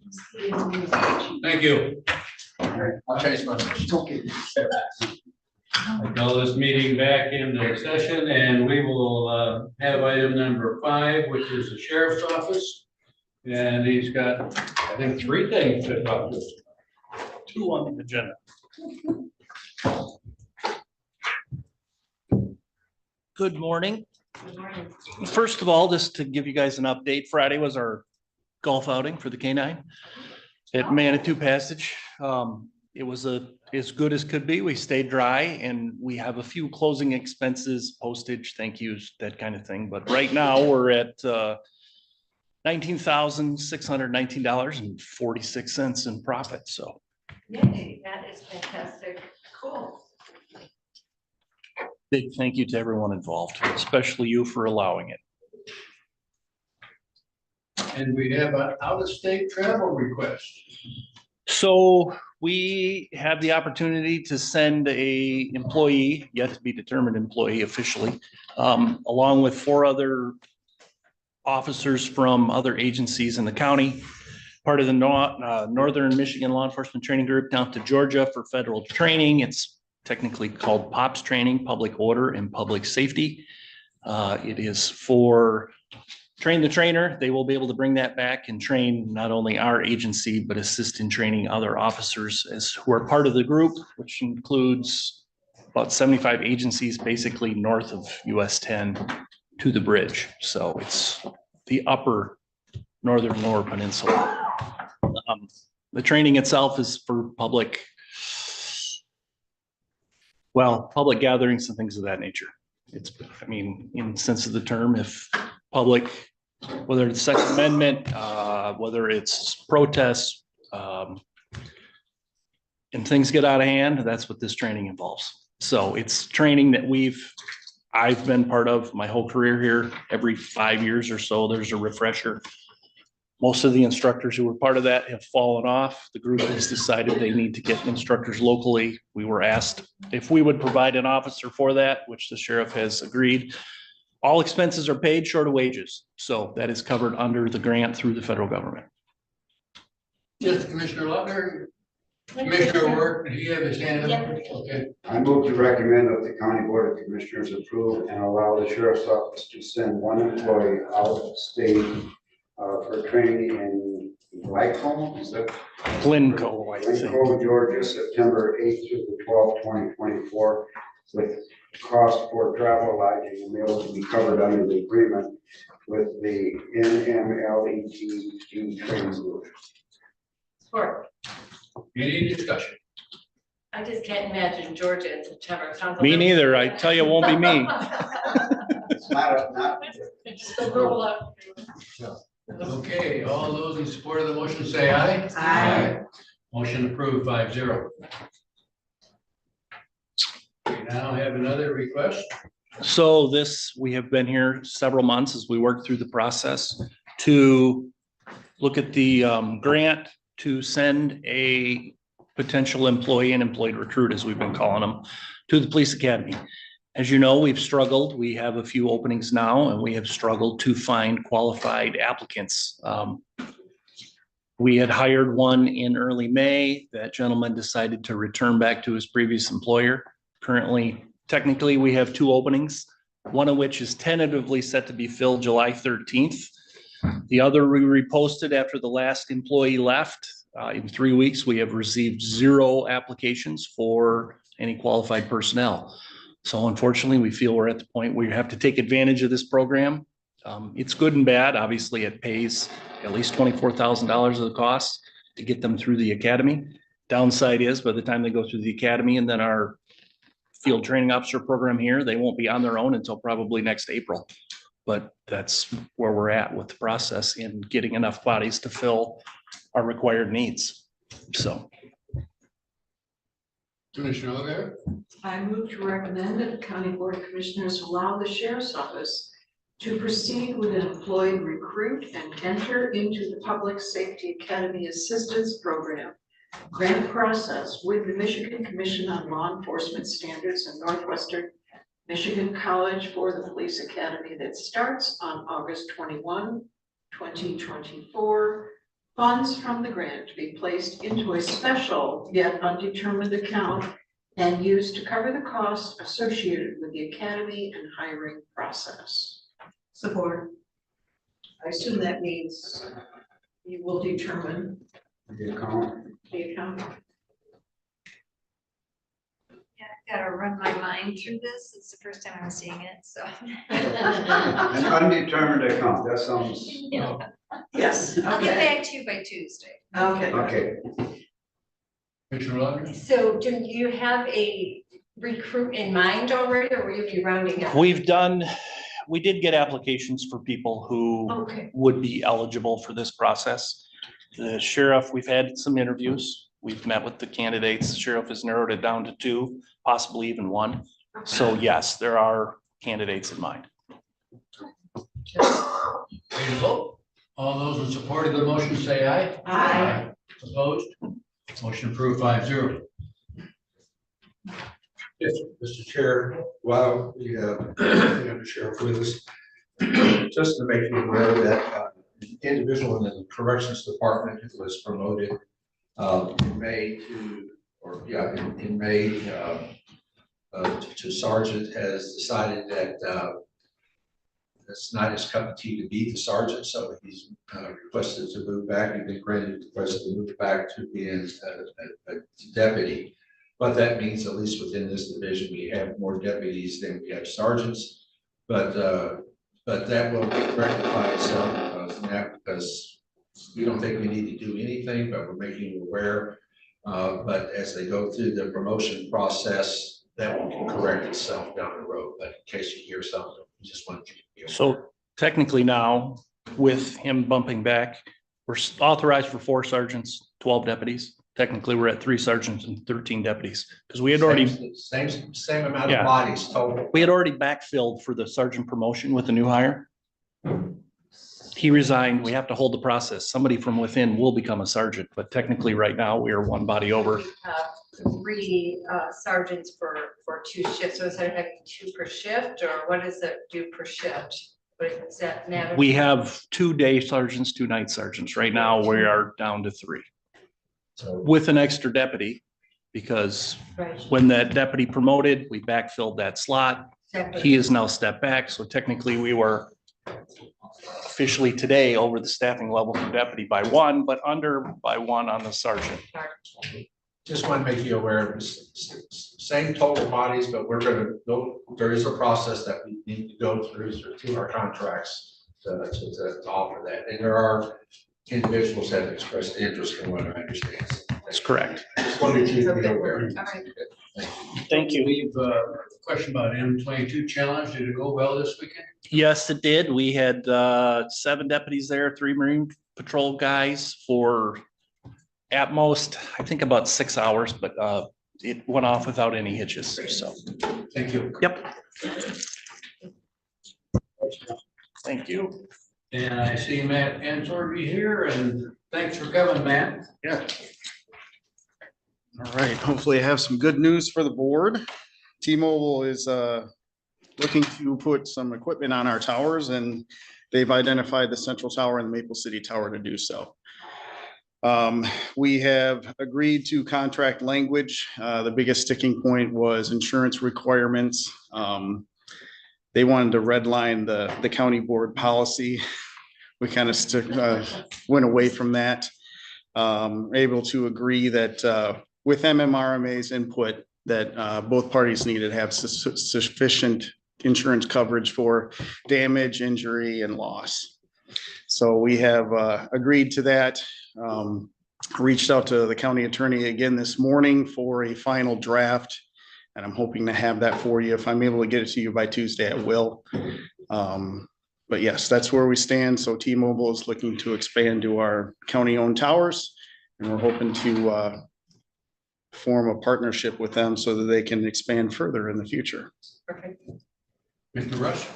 I move to recommend that the County Board of Commissioners approve the tower space lease agreements for T-Mobile at the Central and Maple City Tower sites, and authorize the County Board Chairman to sign each agreement pending final approval from corporate counsel. Or Any discussion? Good All job, those- Matt. Thank you. All those in support of the motion say aye. Aye. Opposed? Motion approved 5-0. We need cell service. Yes. Yes, we do. This is one more step. One more step. Thank you, man. Thank you. We now have the clerk. Yep, she's in election training in the basement. So if you have any questions, I'm more than happy to answer them. This is the service agreement that you already previously approved.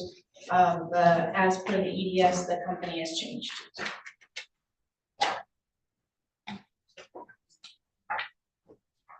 Do I have a motion? Yes, Commissioner Butler. Well, I move to recommend to the Leelanau County Board of Commissioners approve the service agreement with software licensing for enhanced voting LLC in Leelanau County and authorize the chairman of the board to sign the agreement. Support.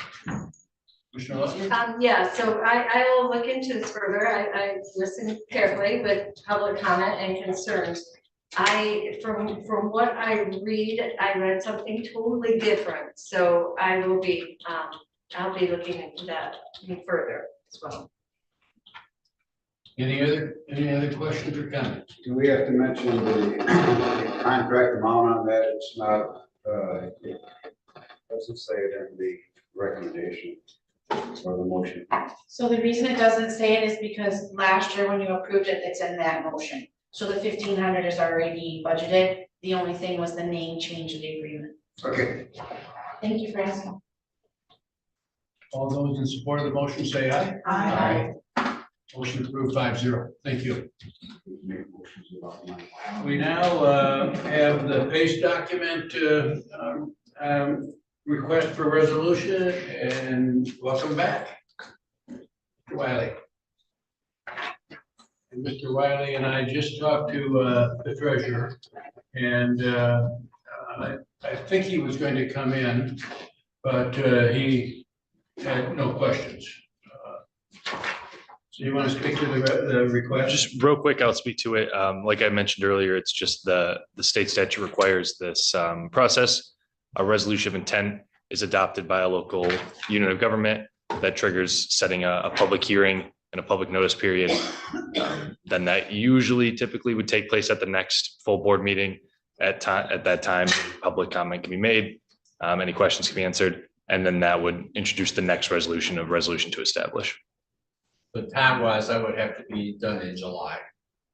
I think looking at the calendar, this would go to, the resolution of intent would go to the next meeting, which is June 18th. Yep, if that was adopted. Time to publish for a public hearing, do we? So after that, the public hearing would be. Oh, okay. Yeah, so, Well, I mean, yep, so you're correct. The final document, the final take you need will happen until July. That's all I'm trying to say. Yep, absolutely. Okay. And typically we would be present for the public hearing because that's when the most comments and questions would happen, but we can be available whenever. Any questions for Mr. Wiley? I think the treasurer walked. Oh, John's here. I have it. So you don't have one in your packet, so I created one. Great. Someone's going to make a motion to recommend to the Leelanau County Board of Commissioners to approve County Resolution number 2024 XXX, a resolution of intent to reestablish a property assessed clean energy program and calling for a public hearing. So moved. Thank you, Jeff. So it's been moved and seconded. Okay. Any discussion or questions for John or Mr. Wiley? All those in support of the motion say aye. Aye. Motion approved 5-0. You know what, I have a quick question Yes, that I should have asked before. So you said that the program was not renewed in 2020, That's my understanding. So we usually, but we still have projects going on. so there isn't, Not here, but no, there's no projects right now in Leelanau. And so it's, it's sunsetted, but there are still projects going on. So they started before 2020. no, so there is no projects in Leelanau and there hasn't been yet. No, the projects in other counties are still going on because the Leelanau County program sunset, those other programs did not sunset, that was a unique thing to Leelanau. Looking back at the minutes, I think there was just some discussion about being unsure about the program, so they wanted a sunsetting period. So the other programs are still active. Grant Drivers, that's the one where you're working with projects there, Wayne County, Oakland County. Macomb.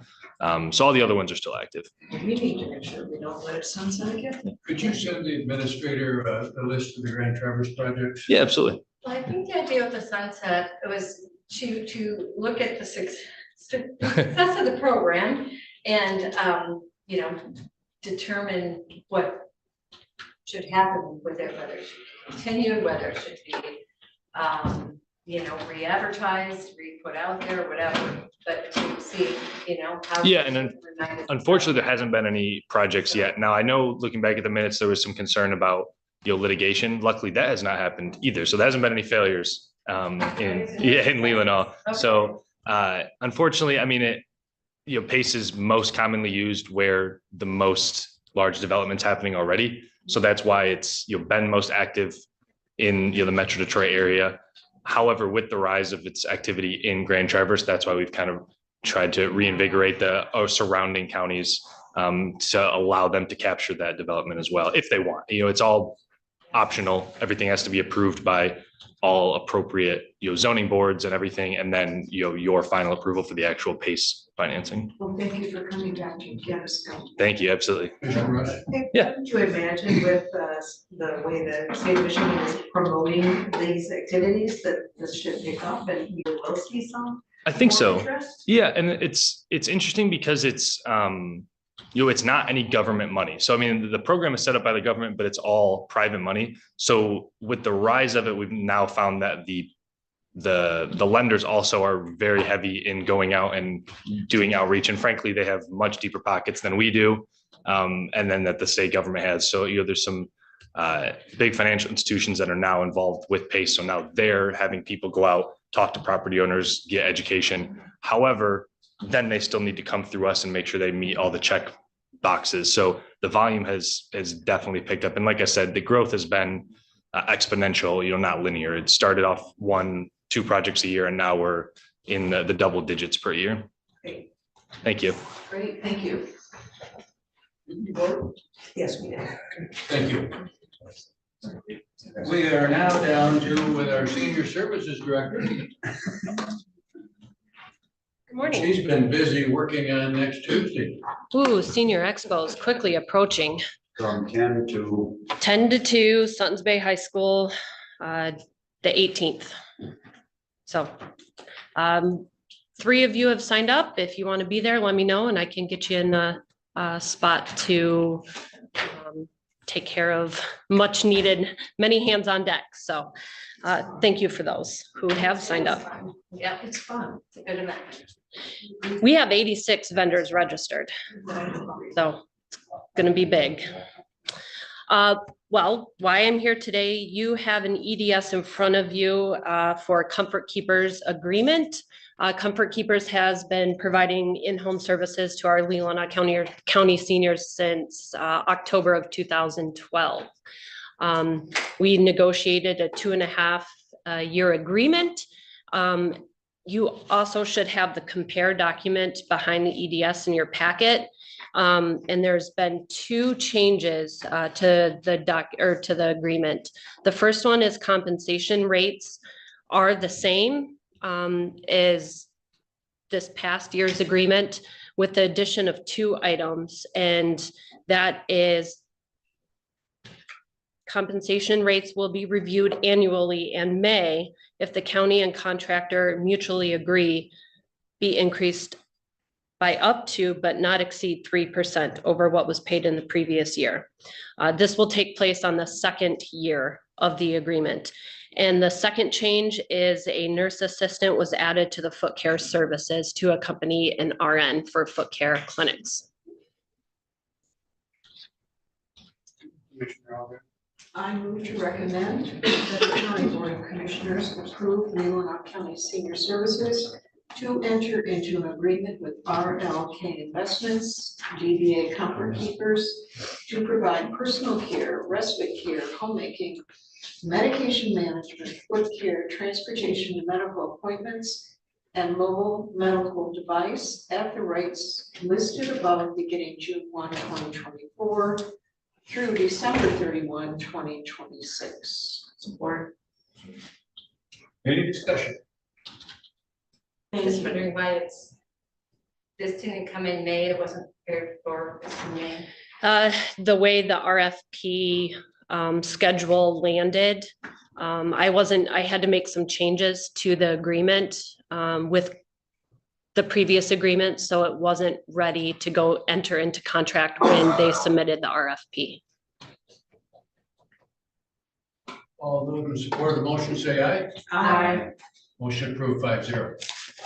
Thank you for your One work. question, if I may, before I take it, yeah, I was just going to put it, you know, claims and accounts, there seem to be a lot of senior assistants this month. Is there more than usual? Or did it just seem like? It kind of whacks and it wanes it. So I don't know what was previous or what was on this month. But electric bills, heating and utility, things like that. Yep. Yeah. So people are starting to run out of money for the year. So I think that they're paying previous bills. I can't speak to exactly what bills are there without looking at it. Yeah. But Down, see you. Okay. sure. Thanks. Thank you. Thanks. We know we have a new speaker system, don't we? Yeah. Mr. Lewis, is the next one yours? Yes, it is. We went out for requests for proposals as relates to repairing, seal coating and striping of our of the asphalt here at the governmental center. We received 2 bids. One was from Mola Asphalt Inc. Something here that gets too close to my mic. And the other one was from Ace Steel Right. On this page 82, it's broken down of the items that we were going to be completing. The biggest difference between the two, other than price, is that our bid document said we wanted 2 coats of seal coating to be applied. And Ace Steel Right only indicated that we were putting 1 coat down. It was 9 cents per square foot, whereas Molon will be putting down 2 coats, and the cost comes down to at the same square footage at 9 cents per square foot. The other item that we have requested is a review of the asphalt repair that needed to take place. Ace Steel only said yes, they would, whereas Molon Asphalt highly outlined where the repairs would take place. We felt like by following the bid document, this is Molon Asphalt has given us a complete bid for what was requested in the bid. It's our recommendation that we go with Molon Asphalt. We had budgeted, as I mentioned before, we had budgeted $40,000 for this work. And so this does come underneath the amount that was authorized. Commissioner Lutner? Yes, I would move to recommend to the Board of Commissioners to award the contract for asphalt repair, seal coating and striping on the Leelanau County Government Center campus to Molon Asphalt Incorporated in the amount of $36,597, not to exceed the budgeted amount of $40,000. Support. Any discussion, Commissioner Ross? Just the 2 coats, does that change the life of that sealant then? I can't answer that question. I can find out for you. We'll get Jerry to come up with an answer for it, but I'm sure it helps, gives it better protection with 2 coats on. Like having 2 coats of paint on a house. But last time was 5 years or, I'm curious. I will find out that. We're behind a year or 2. I know that Molon did the last one. Could I interject? Yes, I had another question for you. Thank you, Erica. Just on this motion, I think the $40,000 was an estimate on your capital outlay sheet. That's not actually budgeted yet. We only have a $25,000 place marker in capital projects for this. It's like seed money because we didn't know where it was going to come in. So we will increase the 470 with a budget amendment up to the 36, but you've got 25 in there now. Okay. So we can have that ready by next week. Sure. Go ahead, and then that's what to do. that. Okay. Well, then my quick question is, where did we budget 40,000 for? Yeah, it was an estimate on your capital outlay sheet where we're kind of marking off projects as we So, tackle but- them. But in the fund that covers this, probably 25 have already been placed there. Correct. Yes. So we just need to move 50. And that's in Jerry's, no, 470, it's in 470, yeah. capital projects. We'll have that on the agenda next week to do that. Yeah. Thank you. Sure. Thank you. That's why you need people like her around, because people like me just move things along. And we let the Kathys of the world make it all correct. So, We now have Steve Christensen here for the dam authority. Oh, hang on, did we vote? You didn't go there. Oh, we didn't vote? Now let's vote. All those in support of the motion, say aye. Aye. Opposed? Motion approved 5-0. Thank you. Here's Steve, okay. I'll stay because I think this involves money. Steve, On page, 207. 207.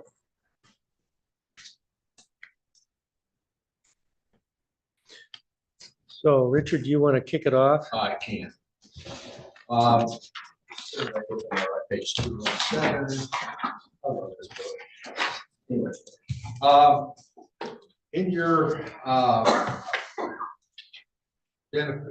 excuse me, you have identified that the repair of the walkway at Leonard Dam as a capital project, which you did earlier in this year. And you had estimated the cost for that project to be around $66,600. So we are ready to move forward with that particular project, or recommend to do that. We need to go out and do a request for proposals for that work that does exceed the amount, that you. That's going to be a little bit more. We are recommending the use of Mitchell Engineering for the repair and modification, who we use for the hydraulic system.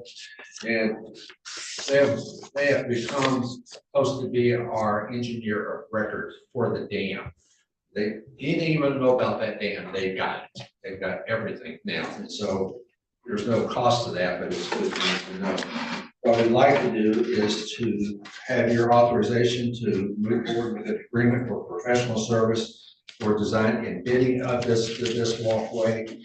And his cost, his estimated cost is $9,000. Again, it's under $10,000. But we'd like to get this moving forward, try to get a proposal, get our proposals back for y'all's approval. So hopefully we can get the work done in October. We don't want to do this in the middle of the tourist season. We would all probably be thrown over the dam, which we don't need to have to us. So that's kind of where we are. I know that the dam authority has heard this. They recommend us moving forward, and we hope it's that you will allow us to do so. Commissioner Rush? I move to recommend that the county board of commissioners agree for an agreement for professional service with Machine Engineering Inc. for design and bidding of the Leland Dam walkway as outlined. Support, and I have a question. Yeah. It says for design and bidding, so this isn't for the actual walkway. No, this is not for the actual walkway. We It's an RFP. prepare a request for proposals. We want to make sure we do it the right way. We're also going to be repairing this. I mean, when we put it in, we're going to be meeting code. The MMRMA recommendation, when they reviewed the dam, they had recommended building something up to 8 foot tall. And well, that's just extra security. Have it up 42 inches, or whatever the height is, the railing there now, that meets code. But there are other things is more of that, what's there, the material that is there, the wood is just wearing out. It's done, can't do much more with it, we just need to replace it all. We will be looking at an alternative of hybrid, although I think most people would prefer us to stay with the wood, but it's just for numbers, just look at what if. Doesn't mean we have to do it, but we will be asking for 2 alternatives. They'll be evaluated and brought back for a recommendation will be brought back to you. We'd like to have it done by the end of August or by the September meeting, so that we can get an award done and have it done by the end of October when the high season is over with. So, Steve, did I cover everything? Excellent. You did very, very well. Any other questions? How often does the report require the dam report on it? We get that now with, there's another, yes, how many, is it every 5 years that that dam has to be inspected or what? Triannual. Every 3. Every 3, okay. The hydraulics is being done. One other thing that's in here, there was something about a little bit of a roof repair. We're also hoping that whoever the low bid contractor is, that we'll ask them what. We don't feel like it's gonna need much, but we don't want to include that in there. Whoever we get to do the heavy work, we'll see what they can do for a modest fee, and if they can be brought back, we'll see how that works. As is all of our operations with the dam, we are not held to low bid. Yeah. We won't be looking low bid, we'll be looking for quality bid. Yeah, we're looking for the best job because we want this to last, so. Okay, we have a motion on the floor. Everybody ready to vote? I just said, well, Already already have had that where approved. these funds come from We're just getting- for yeah. Should be in good shape. the professional services. I'm sorry. Where would the professional service funds come out of? Commissioners, or did we budget? for those? You've already made a motion to approve the 66,600 for the initial walkway repair, so this 9,700 could come from the general fund very easily. So Yeah. it'd be a it's in contingency when you guys did that, so it'd be a contingency move to the dam because of the phone fund. And once we get the, now that I've seen that, once we get the bids in, whatever made recommendation, any transfers of funds will take place at next same time. So, Now we'll vote. All those in support of the motion say aye. Aye. Opposed? Motion approved 5-0. And Kathy, you're up there for the Veterans Affairs? And I think Michael's here. Michael's Thank you for here. attending. Thank you, Michael, for being here. Yeah, for sure. Thank you for coming last month to our committee meeting. Oh, welcome, thank you. Absolutely. So this is for, I think I've talked about this before, it's the Michigan Veterans Affairs CVSF grant. That stands for County Veteran Service Fund. They put it out to any county that wants to apply every year. And it's an initial $50,000 given to the county, and then anything additional that's within your grant range. Leelanau County gets, could be eligible for 63,000 and some change. We never take advantage of that. We don't, I mean, us being up here and helping promote your services is a very small amount of money, I guess, to, so to speak, out of the fund. So I never find enough things to spend the money on, to be honest with you. And what you have in front of you outlays some things that I had come up with. I will preface this that when Administrator Chet. Oh, Chet Janik. Yeah, Chet Janik was here. This had been started and I asked him, hey, do you want to take advantages? He said, just come up with something and help us out. And so I was doing it on whatever premise I thought would be good based on what I was doing in Grand Traverse. I kind of picked it apart and used it up here, like the billboards, the newspapers and stuff like that. So that's how we come up with what we use it for.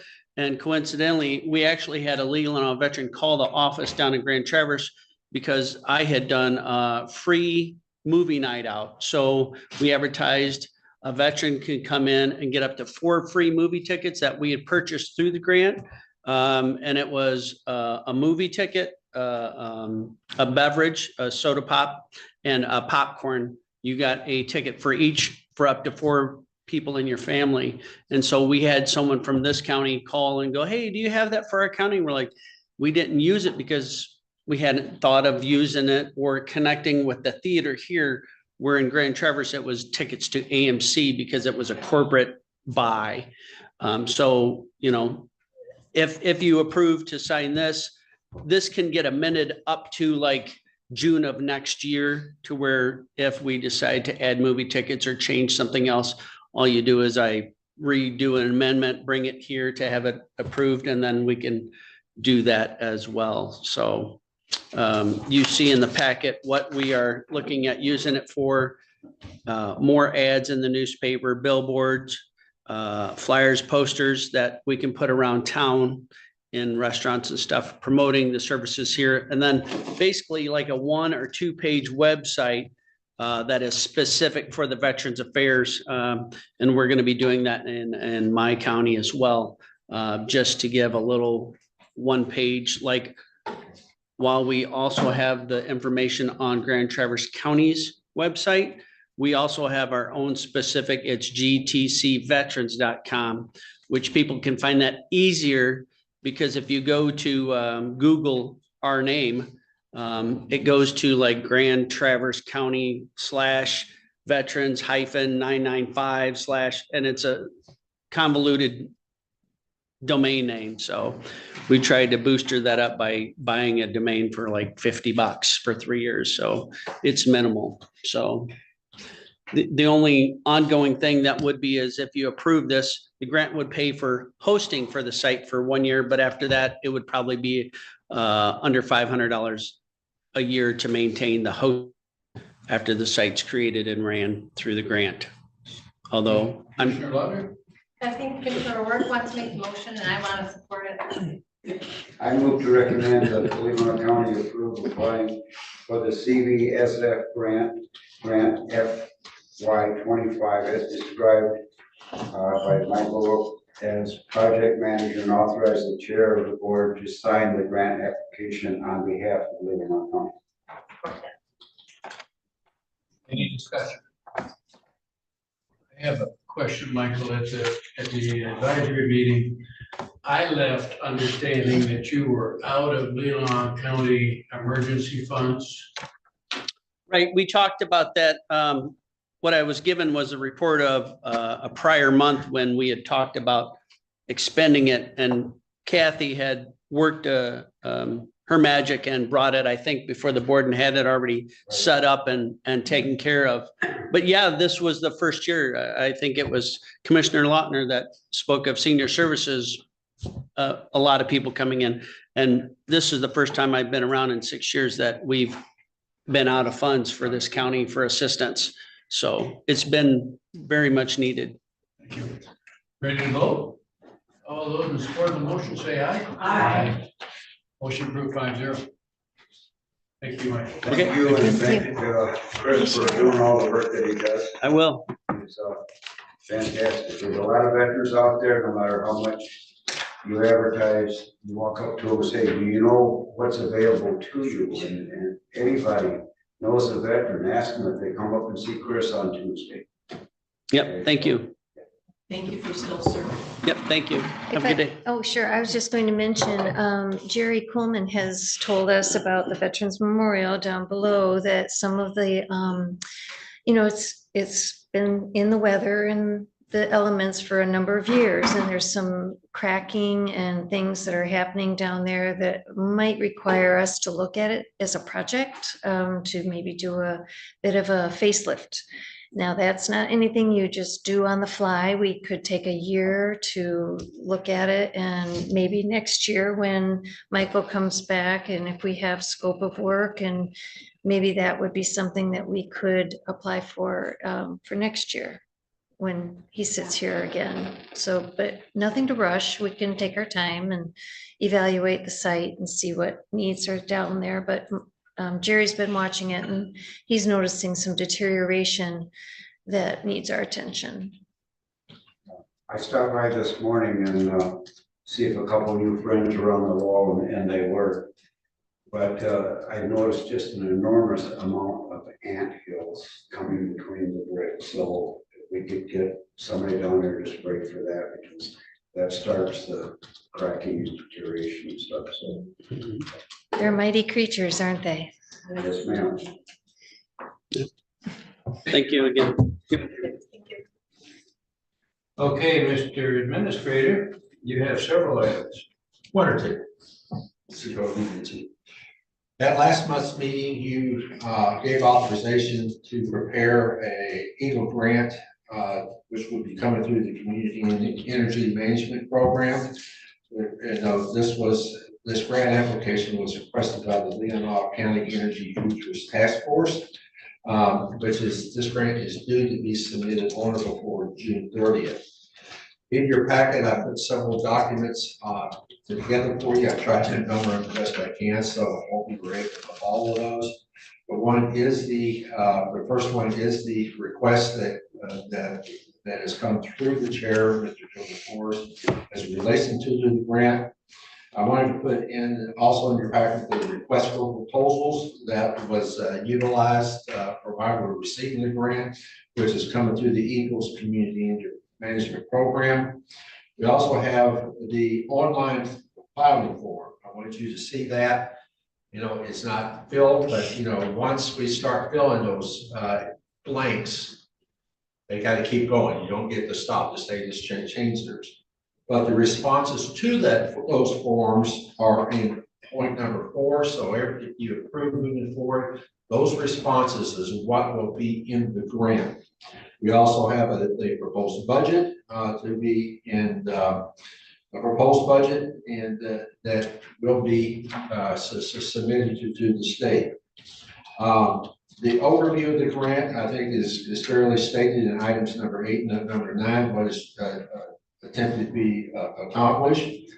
If the grant is on a reimbursement basis, so if it were to be awarded, the county would have to allocate some funds for this, but you will be reimbursed 100%. But you know, invoices have to be paid and procured, and then they are submitted, and then we are reimbursed for that. The county is responsible party for the application and administration of the grants, and if there are questions, to be honest with you, we're going to be referring to Mr. DeForest as to help us to answer those questions as chair of the task force. If it's the award is granted, Mr. DeForest will be very important into working with the University of Michigan School of Environmental Sustainability to put together the students that are going to perform the service survey. So, you know, we got to move through a process to get there. But also it's noted that the services are being done as a voluntary basis. You noticed in the budget, and all the members of the task force are going to be working under no reimbursements or no cost of volunteers.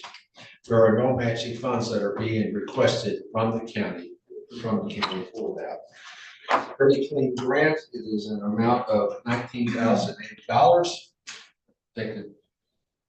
Well, here to answer any questions you may have. Commissioner Rush. I move to recommend that the County Board of Commissioners submittal of a grant application in the amount of $19,080 to the Michigan Department of Environmental, Great Lakes and Energy Community Energy Management Program for our county-wide survey and study as outlined in the proposed application. Support. Any questions for Mr. DeFore or Mr. Lewis? I was surprised at the length of this. I mean, it's almost 40 pages, and I know I have not been all the way through them. So I'll try to get it through all them by next Tuesday, but presently I'm not ready to support it. I would like to thank Joe DeForest for the work in putting this together.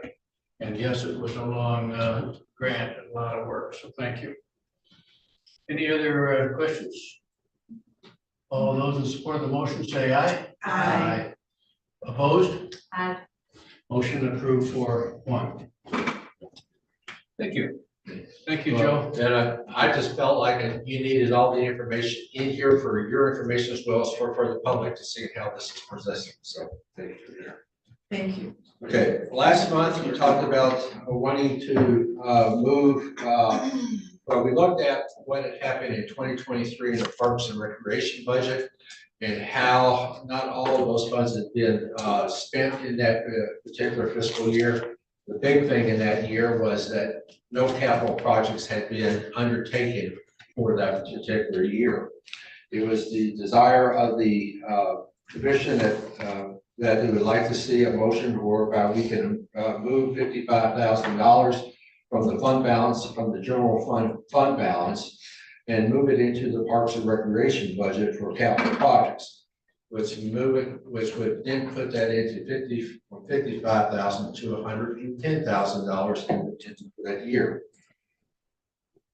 I appreciate you allowing me an extra few weeks to look at that, but fortunately, I didn't have to be too concerned about it because we already had a capital improvement fund to whereby these funds we are recommending to then also be transferred to that particular fund and held.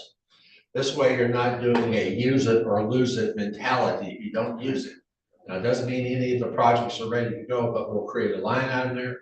They are ready to be used once the Parks and Rec Commission and through all of our work comes to you with a project to be funded, can be used for matching grants. And so we're asking you to do that. So it's there, ready to be used, whether it's this year, next year, or whenever that happens. Now in 2025, you'll have another budget, may have more capital, but we would ask that you probably move it over at that time also. So take it. I know I make a heck of a lot of sense moving fast. Listen to that accent. I would move to recommend to the County Board of Commissioners authorize increasing the Parks and Recreation capital outlay line item from $55,000 to $110,000. Funds to come from the general fund balance, and furthermore to establish Parks and Recreation budget capital projects line item in Fund 470 capital projects and transfer the $110,000 to the capital funds project to be held and or used for future approved Parks and Recreation capital projects. Support. It's sleeping. I know this. Oh yes, I know this is new, and you know I'm still twitchy about this. So I will study this before Tuesday night. My biggest concern is precedent set because we've really always depended on those dollars to roll back for our next year's budget. If there could be such a thing as just for Parks and Recreation, or maybe a couple other you know, like the dam, sometimes these things happen where we just can't get it done in a year. I understand that, but I'm very concerned about the precedents, so.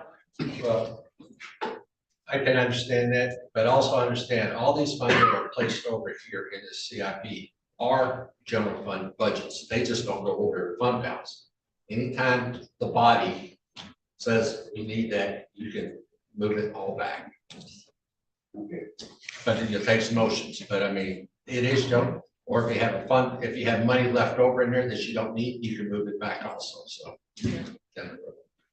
I think the only thing I would add is that this takes institutional knowledge to maintain these types of things when you earmark it without a project associated with it or without contracts associated with it.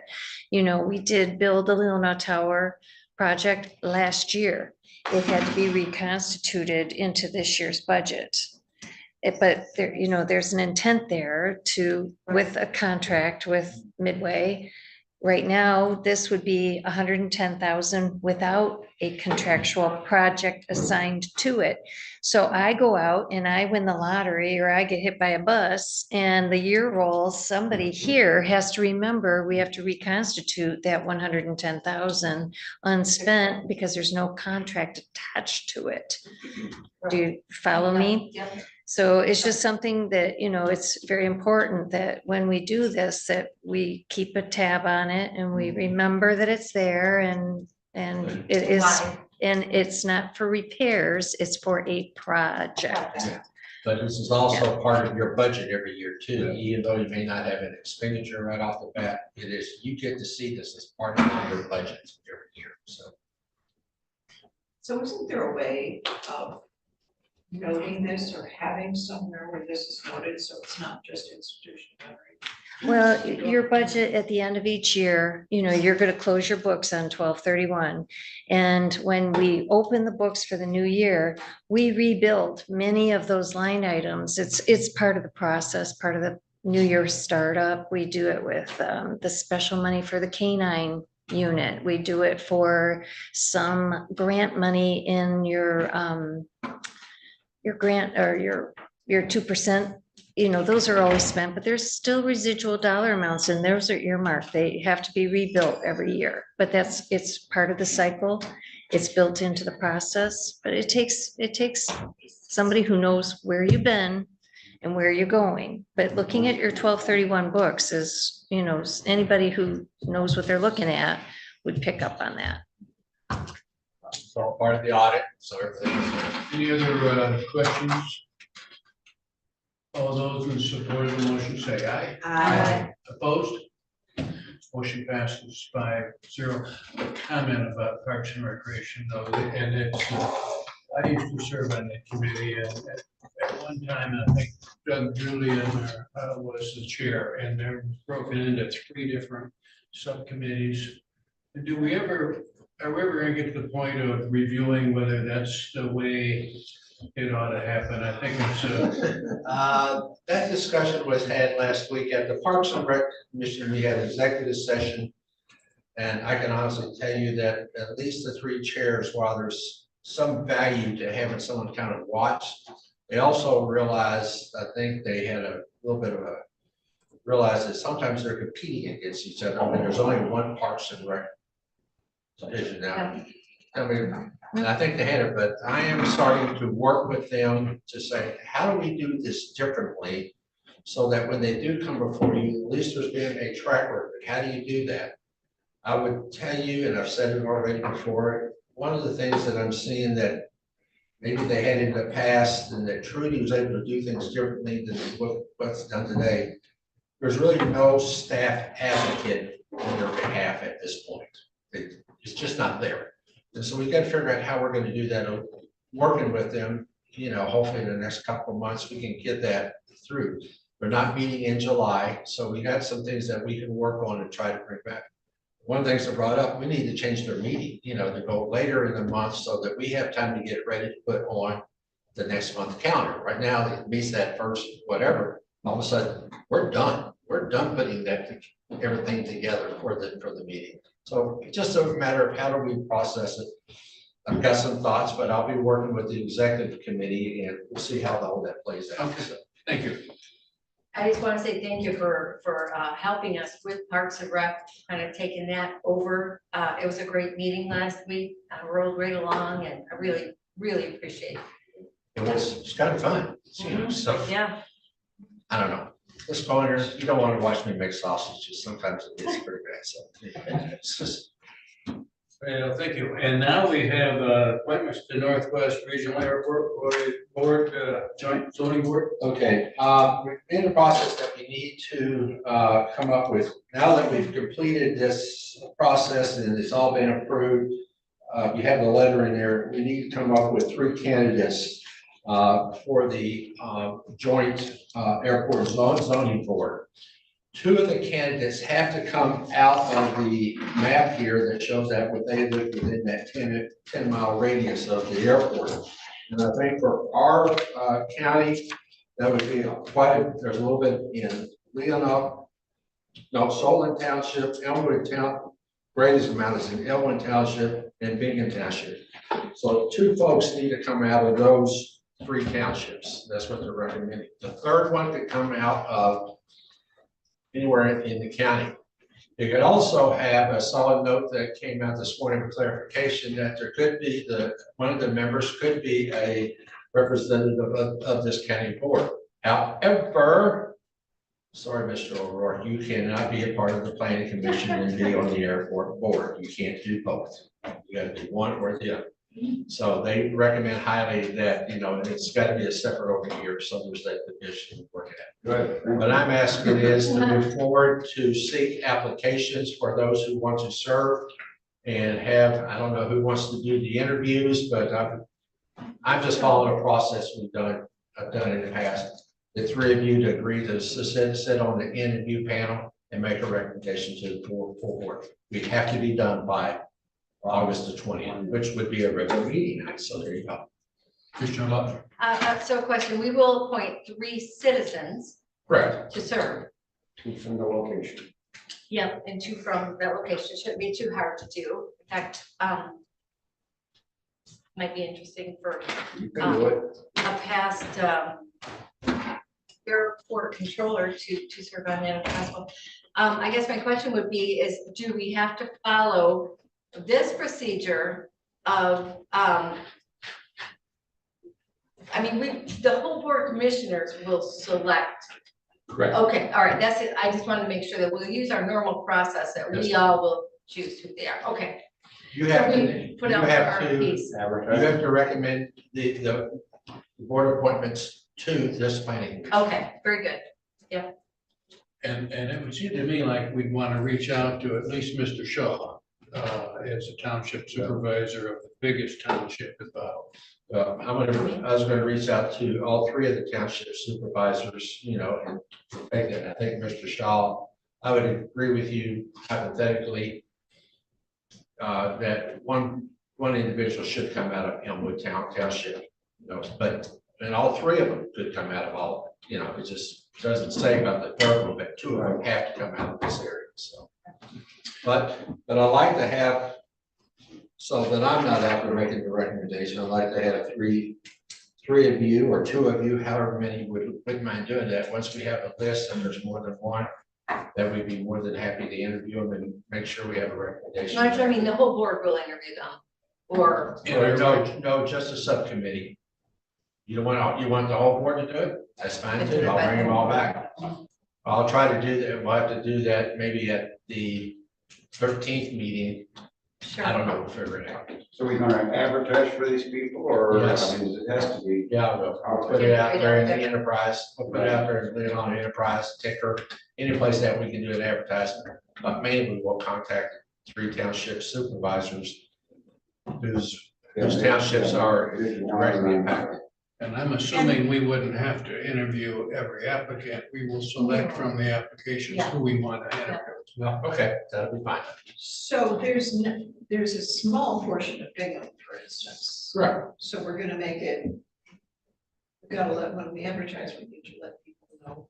That's why I'm going, well, I'll figure out who we need to advertise, like on the enterprise, whoever else we need to do, but I'm gonna specifically let the three township supervisors know that we're looking for somebody. Put this map in there. Yeah. It'd be nice if, but they gotta live within that area, so. Yeah. There is a suggested motion here. Well, I will take off the last part of it, authorize the advertising for and the interviewing of three citizens circle to zero. You can stop after the word board. Yes. I'll make that motion. I'll support it. Been moved and seconded. Any further discussion? How are we gonna define living in the area? I mean, just like with a small portion of Bingham, smaller of Solon, and almost all of Elmwood. We're gonna put the map. I'm gonna put the map, yeah, I'm gonna send this letter as well as the map to the townships. Okay. Very good, thank you. And when we get an address, we'll make sure that it corresponds or something, so. Okay, all those in support of the motion say aye. Aye. Opposed? Motion approved 5-0. And now wood chips. Okay. Next is, one of the last things that I think we need to work at, or at least we're at this point, is now that we know the kind of wood chips we should put in and how deep we need to, dig things up and not dig things up, not everything needs to be done. I would like to go out for an RFP to complete the undertaking of putting wood chips around the playground equipment in the Veronica Valley Park as well as the Old Settlers Park. Now, I'm gonna tell you, probably don't have money allocated for it. We'll have to make a budget amendment for half of that. I'd like to figure like that we have got these safety items addressed and done if we can get the right vendor. I mean, we know what to do from a previous vendor, but we'll make sure that they get the opportunity to bid, but we'll also look for other vendors to do the same thing. But it'll be a pretty simple RFP, so. Commissioner. Can I recommend that we change the suggested recommendation, installation of engineered wood fiber? That's what the actual thing is we are doing. you have installation of material. Okay. So let's just be real specific and see if we're all on the same No, page. going fair forward. enough, but that's the intent in the RFP, but Yeah, yes. so I would like to, I move to recommend that the County Board of Commissioners authorize the issue of a request for proposals for the installation of engineered wood fiber under the playground equipment in Veronica Valley Park and Old Settlers Parks. Support. Oh, Commissioner Lauder. Will we be are we looking for two different installers or one that will do both parks? One to do both. Okay. And it has to be 1 foot, huh? That's interesting. It has to be dug up, you gotta make sure it is. Yeah. Any other questions? All those in support before Steve. All those in support of the motion, say aye. Aye. Opposed? Motion approved 5-0. Thank you. Yeah, okay. And Sharon Breland is here. Thank you, Sharon, for all you do. Well, thank you. Why don't you tell me we could move? Yeah. Oh, it's fine. It's fine. Wonder why you're sitting there being so patient and nice. She is patient and she is nice. Antoine. You want to introduce this or want me to introduce Sharon and Sharon introduce it? Or Kathy, you want to introduce it? Sure, we, last year during budget time, you do have opioid settlement money that has, some guidelines associated with it by the Attorney General of the state of Michigan, and we identified the Leelanau County Family Coordinating Council as the best, entity in the county to, initiate and collaborate to, spend those monies appropriately. And you budgeted 64,000 specifically for Leelanau County Family Coordinating Council to provide those services. We're doing housekeeping and bringing this contract in front of you. And you'll be re-entering these discussions again in budget season for next year. So currently, I think we've got about 193,000 received opioid settlement funds. We got a chunk just last week. Seems to be in the news. Sadly, it's in the news because there are entities that are receiving these settlement dollars that are not spending them appropriately. Leelanau County will spend their money appropriately. So that's why Sharon's here. This is our partner for 2024. Yeah, Commissioner Lauder? Sure, I would move to recommend to the Board of Commissioners accept the proposed contract between Leelanau County and the LCFCC for the management of the opioid settlement funds in the amount of $64,000 as budgeted, and authorize the chair of the board to sign the contract on behalf of Leelanau County. Support. And I think we need to go back to thank Commissioner Deb Rushton. She went to a commission, MAC, Michigan Association of Counties conference, and learned about this and got us on board with this at no cost to the county. And it's an amazing thing for us to have these dollars come in and hopefully do a lot of really good things. I think it was interesting to hear Cam and his team, what they're doing, and they're collaborating with you as well with young people in the community. And that's part of your scope of work, is working with our people upstairs. So this is a partnership. Could you, before next Tuesday, send us a summary of the specifics of where the money's spent? It is, if you look at Exhibit A of the proposed agreement. I don't know. If it's in our- It went by separate Oh, cover. I sent it yeah. a week ago because it was so big. Oh. So it's in your email. It's Exhibit A. It's the scope of work. It breaks down exactly. Be that one page or exhibit A, we can have that. Sure.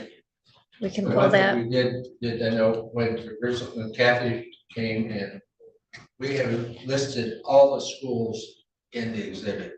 Some of the schools do not want to participate. That's fine, that's their choice. But if something happens down the road and something comes up, then at least gives you folks, our partner here, the opportunity to go back and ask. So I thank you for making sure they stay included, but it's their choice whether they want to take advantage of the opportunity. So they are asked and you're willing. So there you go. And I think that Lyft is still involved.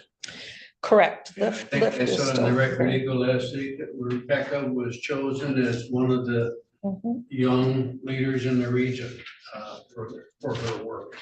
She was, yeah. All those in support of the motion, say aye. Aye. Opposed? Thank you. Thank you. May I stick in two small words? So some of this money was requested to supplement reductions in the liquor tax funds we've been receiving for prevention services for the past 15 years. Due to dwindling funds, that has been reduced by about 50%. So thank you. This will help keep that fully funded. I did just submit our application for another liquor tax grant for the 2025 fiscal year at about $36,000.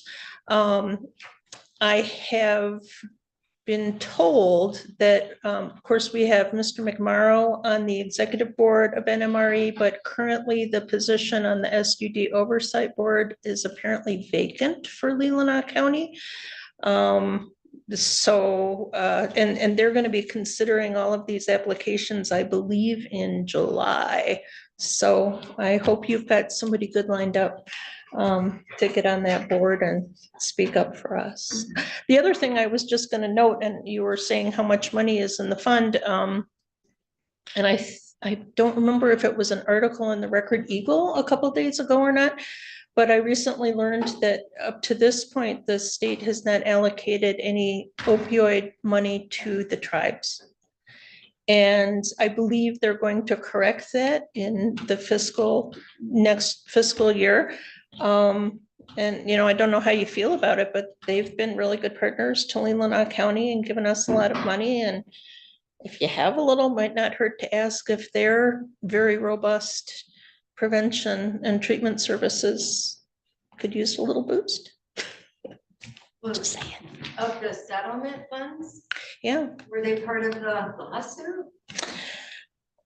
I don't know exactly how that works. What I do know is I just read this article. I will find it and send it to Kathy and Richard if I can, just saying that up to this point, the state has not allocated them any. And so I don't know if they participated individually, but maybe it's worth a discussion with the tribal council, just to see if, I think I heard that the Attorney General was reviewing the request because it looked like there was some issue, but I suspect it might have been that they didn't apply. We all had to sign on to a suit. But I, you know, as the Grand Terminus Band is in my area, and I'd be happy to reach out to the tribe and see if there's a way we can help them and what's the It's an situation. oversight. Yes, I thought we were in communications at that time through that committee we had.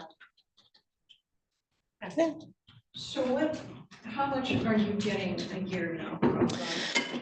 This past year, we got about $34,000 as compared to, we had gotten up to about 60. I've applied for about 36,000 this year, which I hope will be approved. The other thing that's been looming, and it keeps getting pushed back year to year, which is why I'm encouraging strong advocacy, is that there are members of the SUD board who want to say, we'll fund programs for 3 years and then they should find other money. You know, this is not a revenue generator. That's not, you know, and I guess my thought is that you've got an agreement with NMRE where you've delegated, you know, to them the ability to hold and administer these funds. And if you have a program that's working, that you're fond of, not that there shouldn't be new things, but if it ain't broke, don't fix it. And we would clearly, after 15 years, if they say 3 and out. I never agreed with that when I was on the sub board. Yeah. I agree with you. Is that's once a month, isn't it? Yeah, they might meet once a month or every, but each board, I think, meets once a month. Yeah. Yeah, but Liked that board. Yeah, they've pushed it off for one more year. They had said this year they were gonna get very firm on that. They've pushed it off for one more year. But it's something I'm trying to stay on top of. You know, it was kind of embarrassing. We were the only county that did not send a commissioner.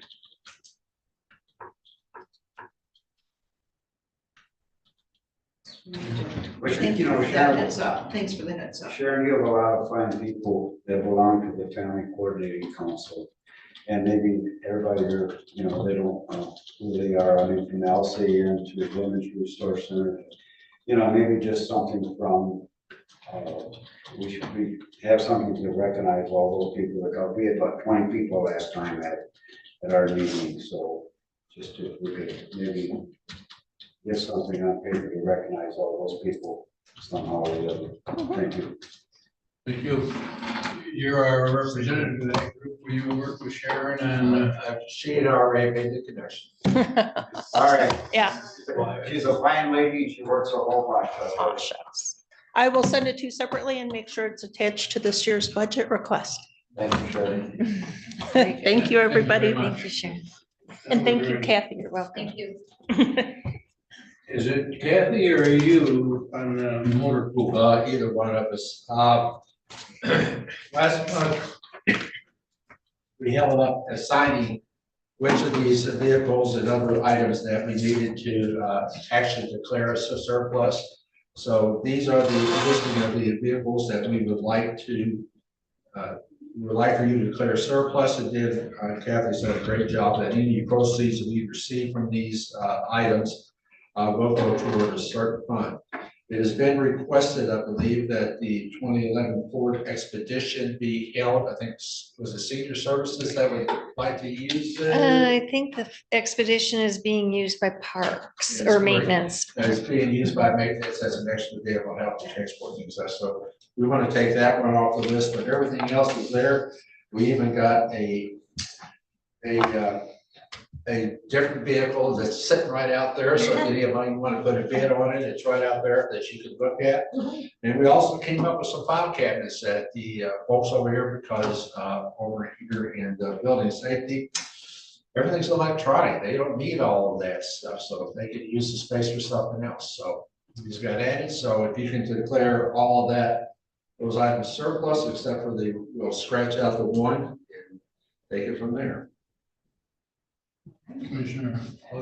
I move to recommend that the Leelanau County Board of Commissioners declare the attached list minus the expedition boat and the file cabinets as surplus and allow administration to sell these assets by special auction or competitive sealed bids. Support.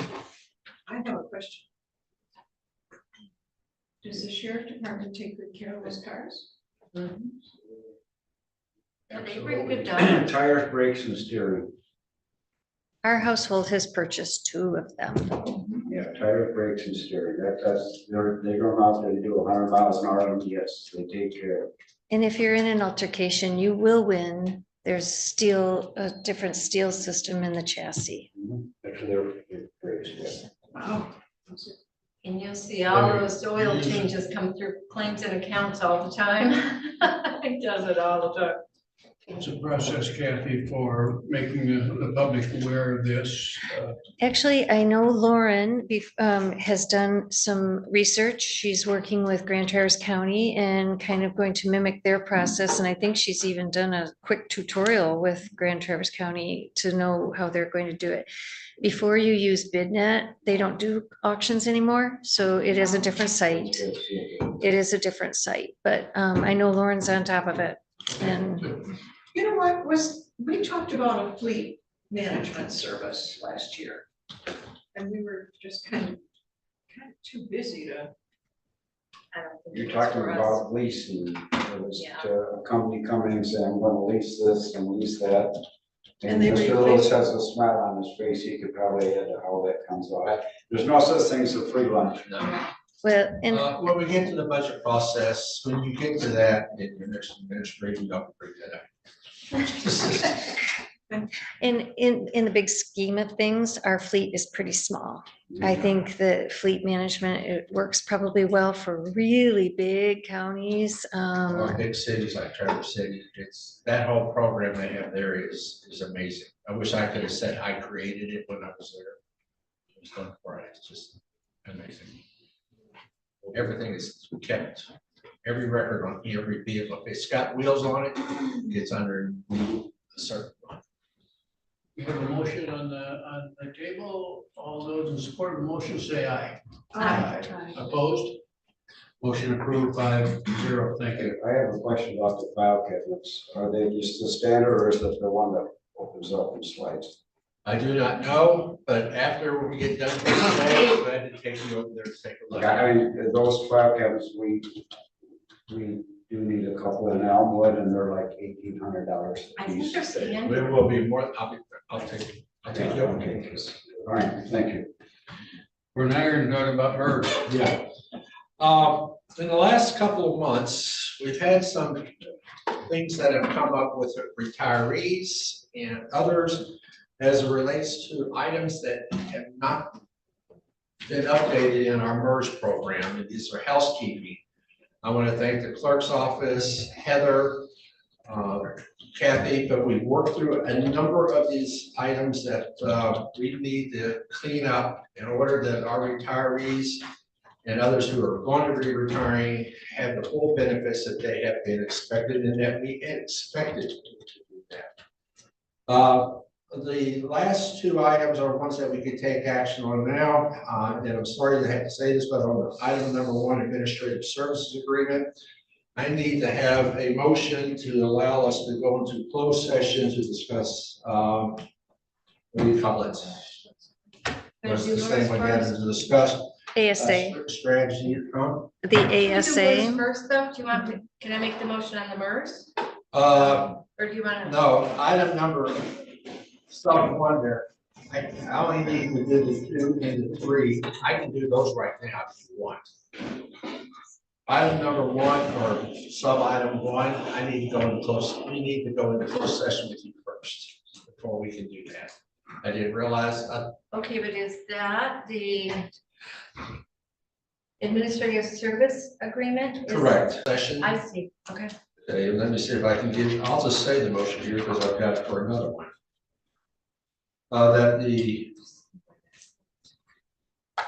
I'm just gonna say that the motion that the Leelanau County Board of Commissioners go into closed session under 15268-1-C to discuss strategy and negotiations related to collective bargaining. So is G sub 1 and GK, are they connected? No. Okay, so 2 separate closed sessions. Correct. Okay. Okay. And we'll do those after we get done, after you make the motion for K. I wasn't gonna do it at the end, but I don't feel like arguing with the clerk today, so. Could we take the 2 closed sessions It's the same time. and deal with the other stuff first? Yeah, I want you to deal with, okay, I should have said, after the old, we're going to closure at the conclusion of K. Okay. I would make that amendment. Okay, so I'm removing the motion to go into closed session. No, we're amending it. No, Oh. no. item G subsection 1, we need to go into closed session for it. Okay, so you want to do that right now? Then No, I do not. Okay, that's what I'm saying. I'm gonna do it after K. Okay, so we're Who's on gonna, first? yes. Okay. I apologize. Yes, that's I okay, missed- that's good, so we're gonna take care I of it. missed this on Thursday, so that's clear. That's okay, so they made a motion to go into closed session after you read it, but I'm gonna remove that motion because we're gonna move it down after. No, let me redo the motion. We're not there yet. Yes, We're gonna deal with the non-closed session items first. correct, but here's what I will say. Motion that the Leelanau County Board of Commissioners go into closed session under 15.268 subsection 1 subsection C to discuss strategy and negotiations related to collective bargaining after regarding MERS administrative services agreement. After item K after item K, after item 14K. No, we don't want a motion on the floor right now. We want to deal with G2. Well, you need to have a motion to go into closed session after K. Yes. That's all I'm doing is setting when we're gonna go into closed session. We're not going in right Well, now. that's okay, because they were motioning yes and then agreeing with you that we were going right now. So we were agreeing that we were doing it after we did that. I want to get all the business items done first. Yes, so administrative MERS. Altering our Yes, agenda. administrative apologize for MERS that. service agreement is going to be moved on the agenda from GI to No, it's now. not being moved. Okay, Yeah, it does have to be moved on the agenda because you wanted after K, so we're gonna move. I did not move it, but go ahead. That's what you need to do. Doesn't matter. We have to follow the agenda. We probably do. So we are now on G2, definition of compensation addendum. This is an addendum that we need to improve, add certain languages of what can be included in the definition of compensation. This is what we have always used. But for some reason, we've not included that in our MERS documents. But MERS has picked up on that, especially when we had a retiree went through an audit and realized that some of her compensation had not been included. But that was never the intent of this board. So we need to approve this customized definition of compensation. So looking for a motion. On page 266. Well, I would move to recommend to the Leelanau County Board of Commissioners approve the defined benefit plan adoption agreement and the customized definition of compensation addendum for municipality number 450101, divisions 01, 02, 11, 12, 20, as presented, and the chairman be authorized to sign. Support. Any discussion? All those in support of that motion say aye. Aye. Motion approved 5-0. Now we're down to G3, authorized signature. G3 is allowing your current administrator to sign any and all of the documents. 276, Commissioner Russ. I move to recommend that the Leelanau County Board of Commissioners approve the resolution establishing authorized signatories for MERS contracts and service credit purchase approvals as amended and presented. Order. Any discussion? All those in support of that motion say aye. Aye. Motion approved 5-0. Can I just say thank you to, as Mr. Lewis just said, thank you, Richard, thank you, Kathy, clerk's office, Heather. These mistakes were made after HR was pulled from our clerk and before Heather came on board. So, good catch. It's everybody, so. Clean up on aisle about That's all this- 24 right now. I call all this housekeeping, we just need to get it back in. Housekeeping. So it's So we're now down to 14 H, non-union wage scale. Richard? We're asking that a non-union wage scale called temporary specialist seasonal be included in our chart. In that we realize, and I'm going to be guilty of it, you've got an individual that's working in the finance department, and also we have someone helping us in administration while our Lauren's on vacation. But we need to have a better temporary. We don't have an item for these folks that are a little bit higher than not, and they're going to be used very seldom.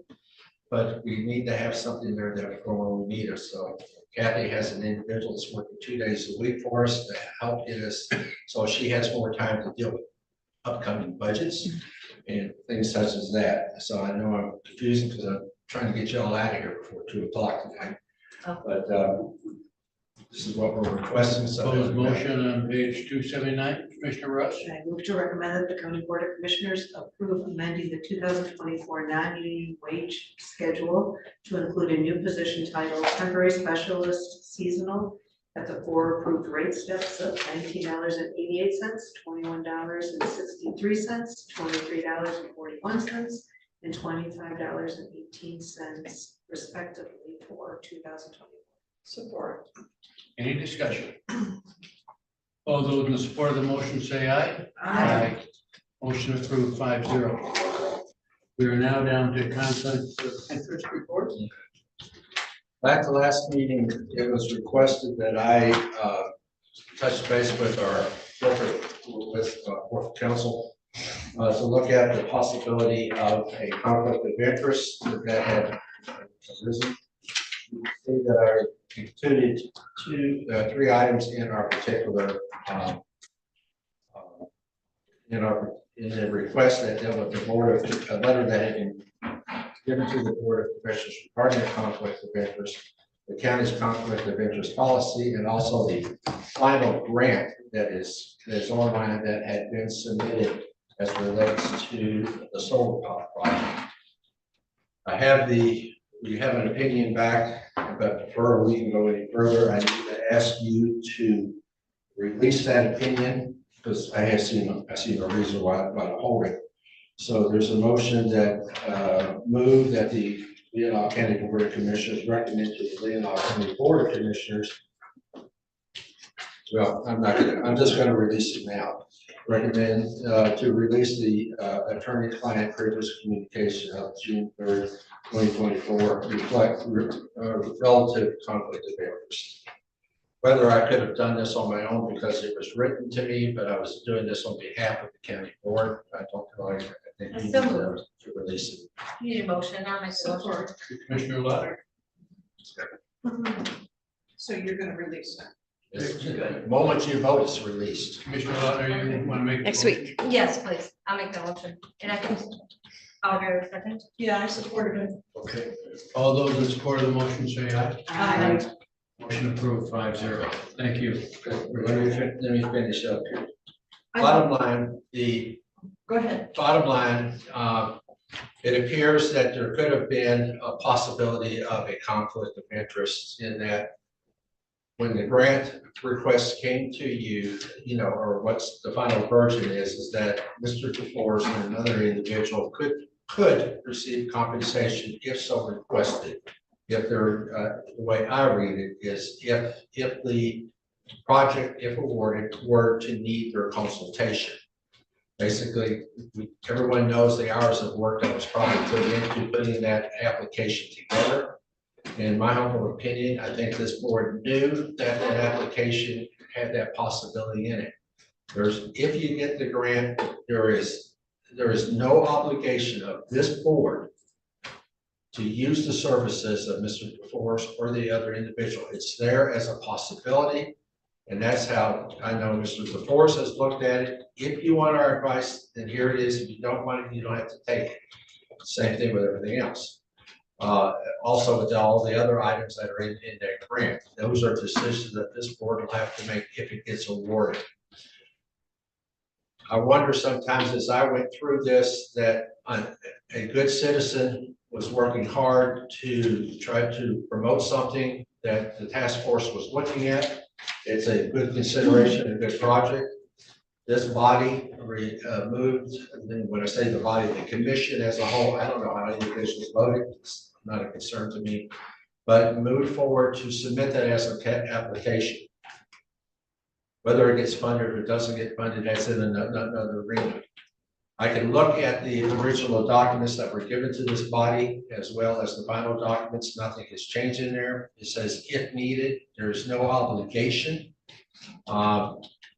But the reason why they have put that in there, that if the project manager at the time that's so selected needs to utilize their advice and their and what they have learned through the process that can be utilized, but they would like to receive a fee for that. That's going to be up to this body whether they feel like that should be utilized or not utilized. So that's the final decision. it's one of those, you know, you're damned if you do, and you're damned if you don't.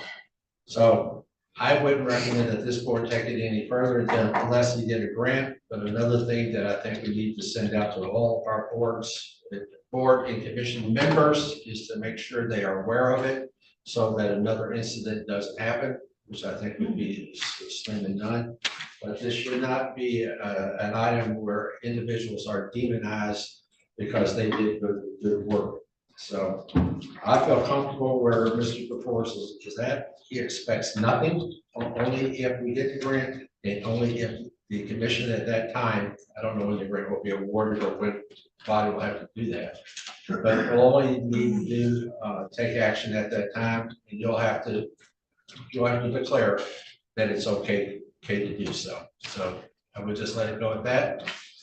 I don't think you need to do anything else. For this, I had asked to speak. Oh, First, I'd like to make the point that if Yeah. they are paid, it doesn't come from the county, it comes from grant.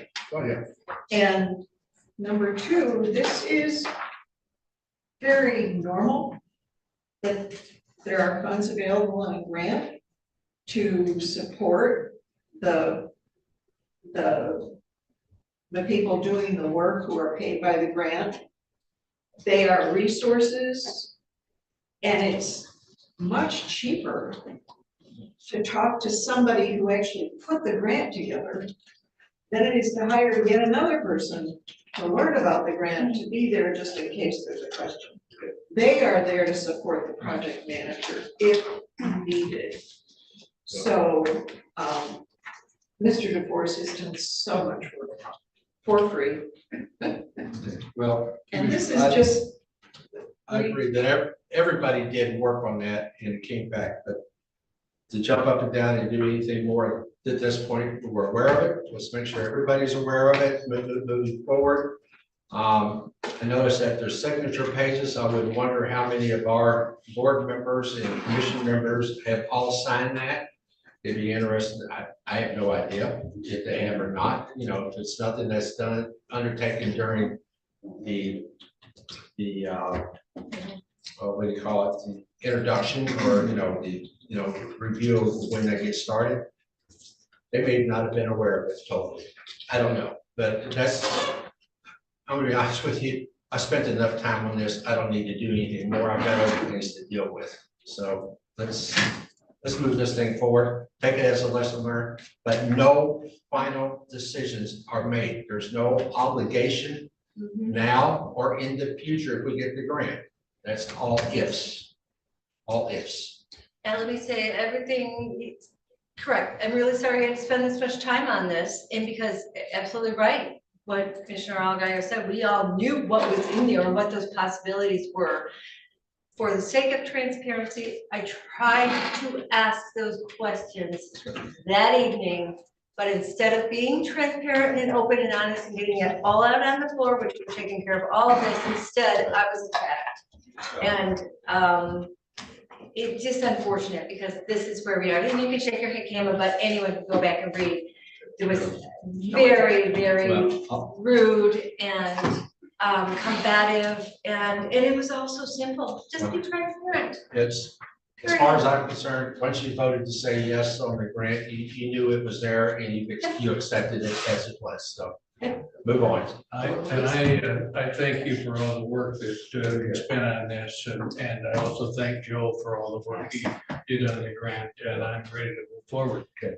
I'll just let you know, I spent 1,400 miles thinking about it. Did we vote on a motion? There's no motion. No motion. Yeah, we did. We voted to release. You already voted, yes. Okay. Because I couldn't talk about it until you did, so. So we are now down to the Old Settlers Park easement. Okay, I don't know if we got it up on the screen or not. If she's able to put it up, she's gonna try. We've got it on there. I know you have it in there. See it. Ah, she did. Can you blow it up? Just bring it on your screen. Keep blowing it. Keep blowing it. Ah, you're wonderful. I'm gonna come up here to you.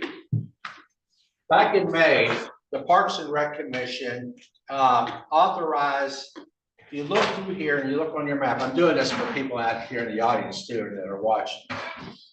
You have a driveway that's on, that goes to this house here, and this individual has an easement that will expire in 2080. There was a 99-year easement that was granted to him that went through here. And this is a relatively new owner of the property.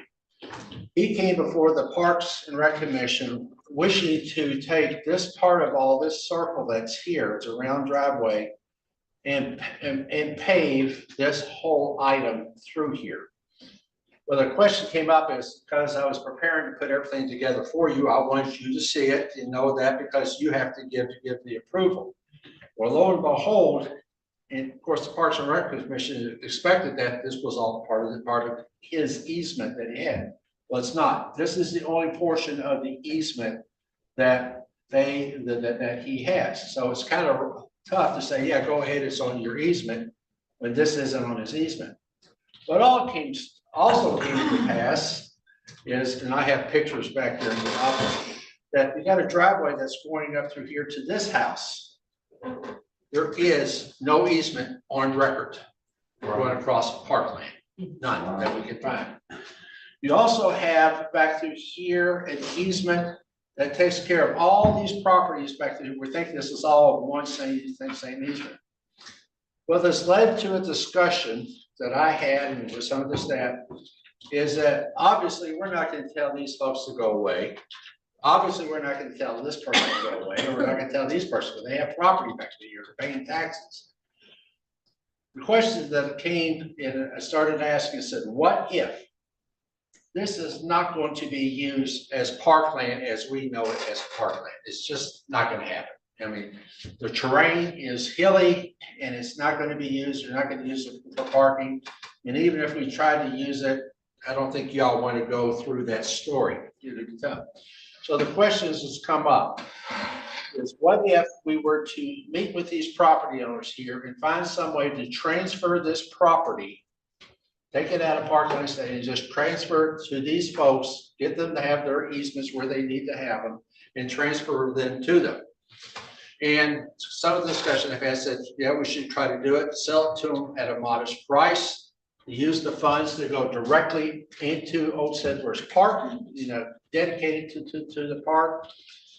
But that way we can straighten up this line here and not worry about what's not parkland. The other benefit is that it goes on the tax rolls. Now, don't think you're going to get a major windfall. You won't. Do not think that. But at least it cleans up a question mark. Why not clean it up? And I know that the attorneys have looked at it, treasurers kind of talked about it, we talked about a staff meeting. But I'm at a point that I do know that when these properties were when we received this back in either I think that property was given to us in 2012, was part of a parcel that kind of went like this. In 1912, sorry. And so the question is, and we cannot find in those documents, there's any clause in there that says if we were to dispose of it, we have to give it back. We can't find it. So we want to make sure we cover that. I do know that when I had to call this property owner here and tell him, says I can't do this, he understood, but he indicated he'd be willing to buy it from us. Before I go any further, or before staff goes any further, I don't need you to vote on it, but is it okay if I continue this process to go down this road in order to see what can we do? What is it that we need to do to make it happen and working with these particular property owners? This one here may be part of a bigger thing here, but hopefully it's just one individual or simple. I'm just asking the question. I think that'd be an excellent idea, because under adverse possession, if they've used it for X amount of years. Adverse possession, it doesn't count. Sorry, they don't have it. They don't have any rights to adverse. I've dealt with that one. They do not have that. Okay. No, our only concern was whether it had a reversionary clause. Yes. And there doesn't seem to be one. I know the park was put in perpetuity for parks use, but I think that perpetuity thing has been I don't want to say debunked. It's been thrown out because basically we can't do that. Well, so but it's forever, So clean it up. Yeah, and all I'm looking at is, how do you clean up something? These folks, they're gonna be here, they've got right, these guys don't, I don't think we're gonna go up there and say, oh, guess what? I mean, if nothing else, nothing short, we'd have to get an easement for these folks to have it so it's there, it's cleaned up. But it's dirt that's never gonna be used as a park. I would prefer, as one commissioner, that we don't give it away. I think we ought to try to raise some funds for our park improvements. Well, for that particular park, let it go back in there. And that's kind of the sense that I have gathered, that we would like to find what is a fair price, you know, definition of fair, each of is out there, but at least continue to work on it. It's not gonna, maybe not happen fast, but I don't want to move any further than where I've gotten right now. I want to thank everyone. Uncovering this. I know you made a field trip. So thank you so I made a much. field trip. It was a very nice afternoon drive. Thank you very much. The sun was shining. Yeah. You don't need a motion, though. You I don't just need a it. nod of the head. I'm gonna look at a consensus, say, continue the research, because I don't know what motions I need you to do or not do at this point, or what I say we. And I I was just going to interject and say, I'm just questioning if this question has been asked. If our parks belong to Leelanau County, the people, Yes. would it require a vote of the people? I don't know. That's what I gotta find out. Okay. Yeah, that's fine. But I know when we did the perpetuity would have required a vote of people, and it would have had to have been like 85% of the population would have had to have said yes. If the perpetuity still stood, but I believe that I don't know, does we'll not find stand out. any longer. But that's the further research that we need to undertake. These folks they're here. If this person wanted to go ahead and pave his driveway, as long as it's in his easement, that's the circle. Unless he has an easement, I can't recommend to you to do anything. You know, it's public land right now. And this individual out here, I think they're in town now. So I want to set up a time that I'll meet with them and say, here's what we got. Now, I don't know what it's gonna take, but I don't want to jump up and down to a bunch more hoops unless you're all even interested in, so. I think there's I seven. think I saw Great everybody's idea. head shaking. Yeah, you know, 7 residents. yeah, clean it up, yeah. You know, if you have the time. You know, we try to get it cleaned up to where the line is going straight through here. I'm sure this is a county road right away through here, for all I know, back in 2019, 12. This road might not have even been here, I don't know. So May have been changed. who knows what was there, so. Thank you for doing this. I just want to get that. Before we go to G1 and GK or K, I'd like to suggest we take a short break and then come back and you introduce us to what we need to do about closed session. And then we'll get the motion on that. But let's take a break first. Well, why don't we just, okay, why don't we just do number K and do that closed session, get us into closed, never mind. I don't know. I gotta follow your. I'm taking a break. Never I'm mind. taking a break.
Yeah, you don't mess with Michelle, buddy.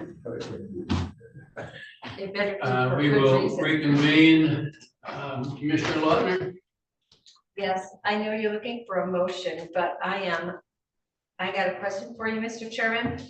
Yes. We're going to, we can have a motion that we will allow public comment at this time before we go into closed session and add a second public comment again at the end of the meeting. Is this what we are looking to do?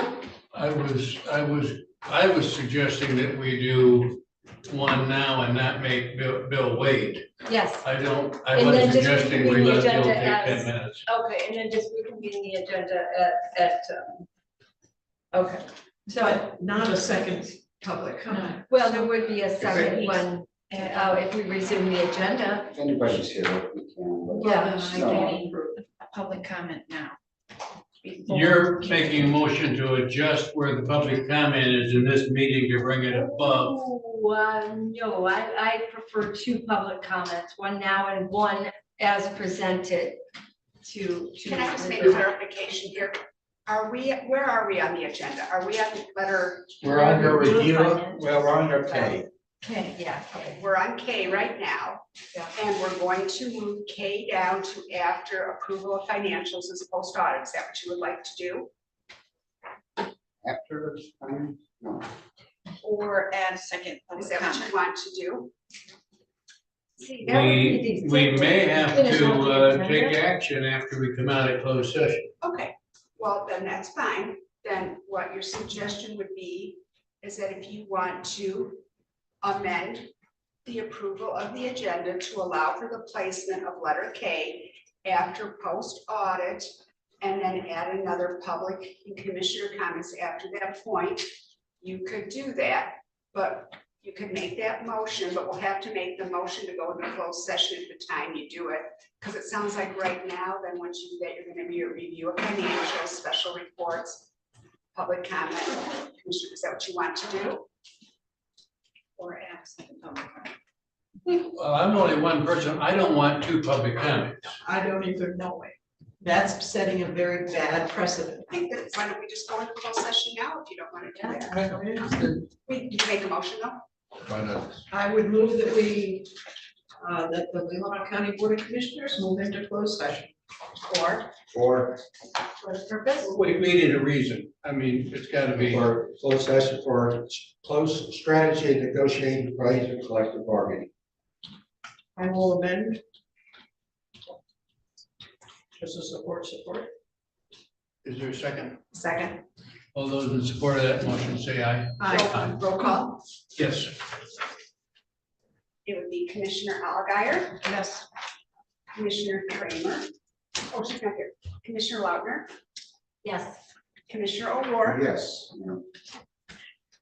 Commissioner Ross. Yes. Chairman Wessel. Yes. 5 yes. We will go into the small conference room there.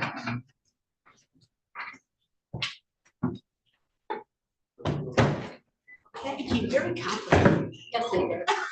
That hurt. I wonder we would have done it if there was one, but you added. Yeah, but that's just because you can't pick and choose your public comment, and that's what we're doing.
closed session.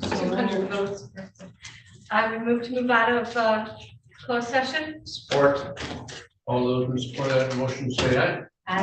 Aye. Motion approved, 5-0. We are now down to review of financials, Kathy. Kathy. Already.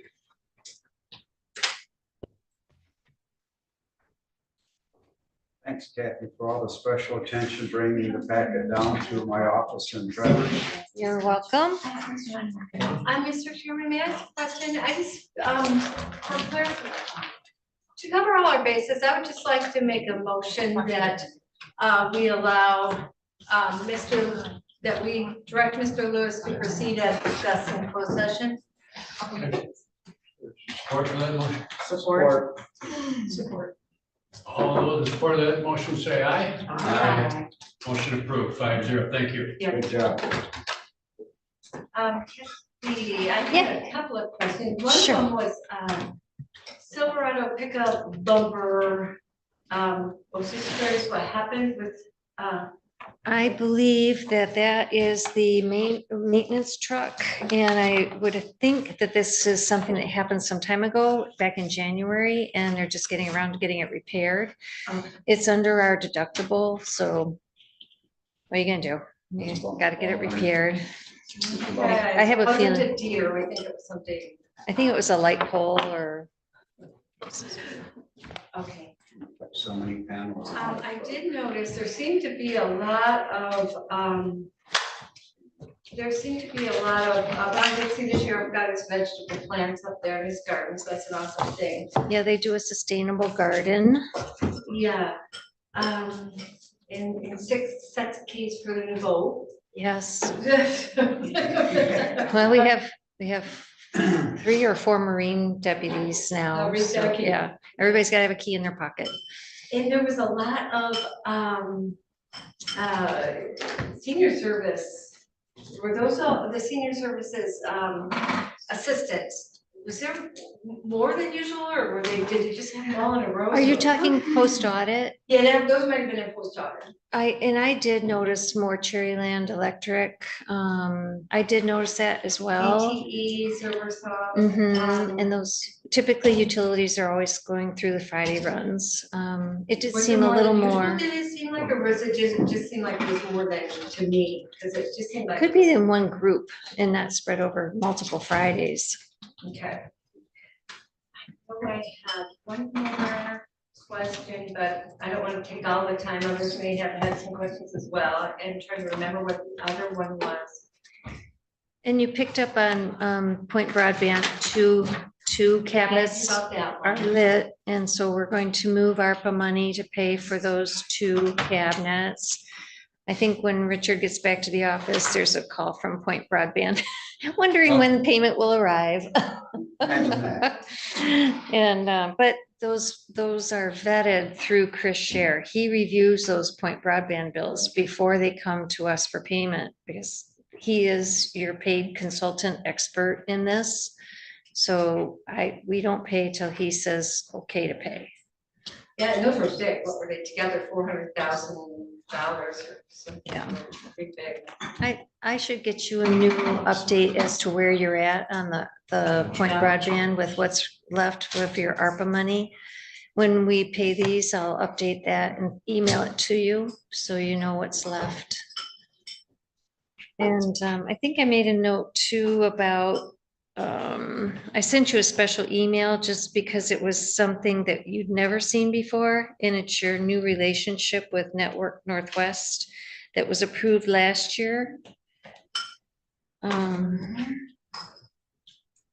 Approved last year, Did see that email. and we're gonna be making 2 payments in 2024, because part of the payment was for 23, and the other one's gonna be for 24, is that right? Actually, it would be in October of every year for the next year. So they didn't bill us until recently because they couldn't find us. Yeah, so it's actually 24s.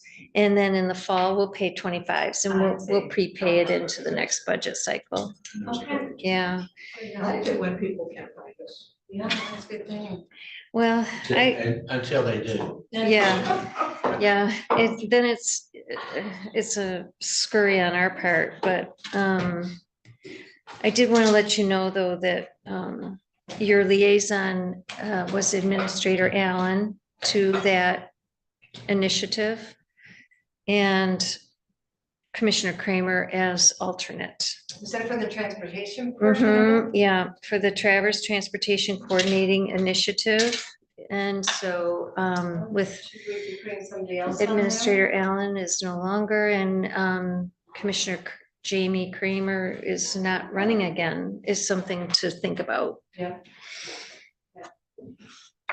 She should be going, Jamie should be going now for us. But other than that, I think those were the only things that were just kind of a little out of the ordinary. Anything else? I had one other, but I don't remember what it was, so I'll ask you about that when I find it. Kathy? Sure. We'll move to any special reports. We'll move to public comment. Bill, thanks for being patient with us.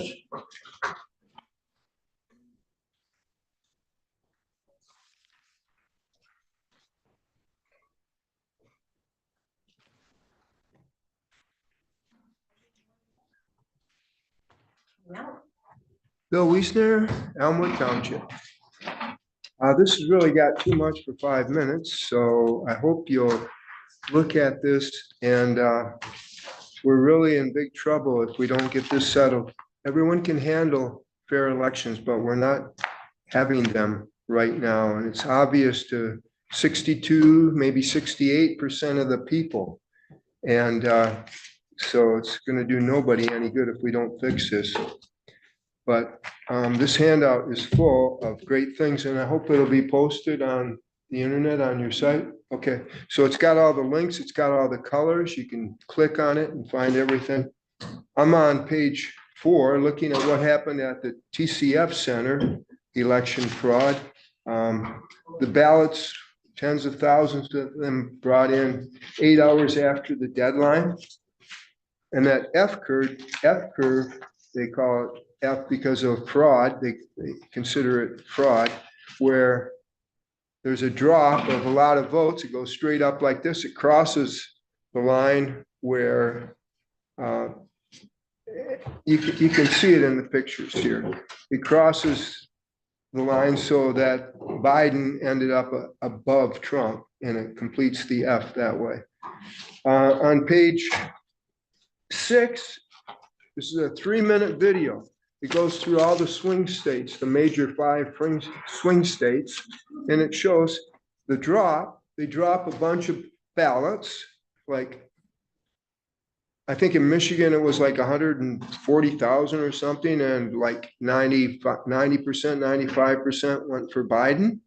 And then they roll with it, the same percentages over and over. That's shown on page 7 there, where the first batch came in 9-1 for Biden. And then the next 55 batches of votes, tallies are split exactly 50-50.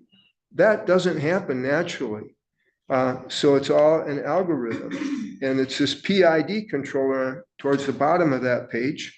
Proportional integral derivative control function. They use it with thermostats and cruise control.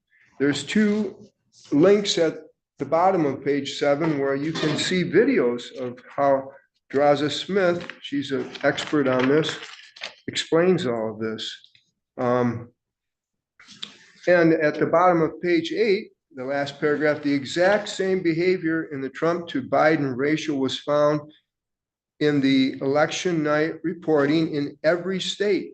This isn't just a small little thing in the swing states, it's every state. And page 9, it's got 3 states where there's only 1 set point. All of the states had a set point. We showed that with the cast vote records, how they start down low, heavy for Biden, and then they come up to the set point. Well, this is a different way of showing the same thing. And these have 1 set point where they all level off. But if you go on to the next, the next page, the three swing states, Wisconsin, Michigan, and Georgia, where they stopped the vote and recalibrated, there's two set points. It goes up to the first curve and then it drops down heavy for Biden at the end after it's figured, oh, we need more votes. So it's easy to see what's going on here. And then they have the Edison zero. It explains that, how they shut down, they zeroed out all the votes. And they have Bernie, what's his name? Bernie Sanders, speaking for the night before the election, saying they might just shut down everything at 10 o'clock and recalibrate these things. And that shows people, tries to normalize it if it happens. And on page 13, you can see this, I think it's like a 3-minute video where all these figures are jumping back and forth, where they're trying to use the computers to get to the result that they want. And who's doing this? Where does this come from? Page 14. Edison and Seidel have the ability to do that. That's basically, please look at this and consider it. And it's all there. It'll be on the website. Hopefully I'll get it out to others. Thanks for your consideration.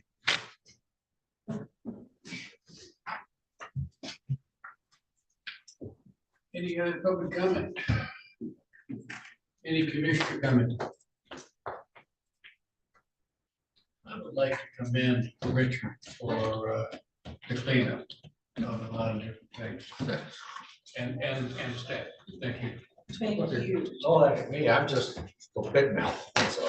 Thank you. You get extra credit for going to school summers. You're gonna miss us someday. Move on. Okay. Later rather than sooner. We've got some approvals.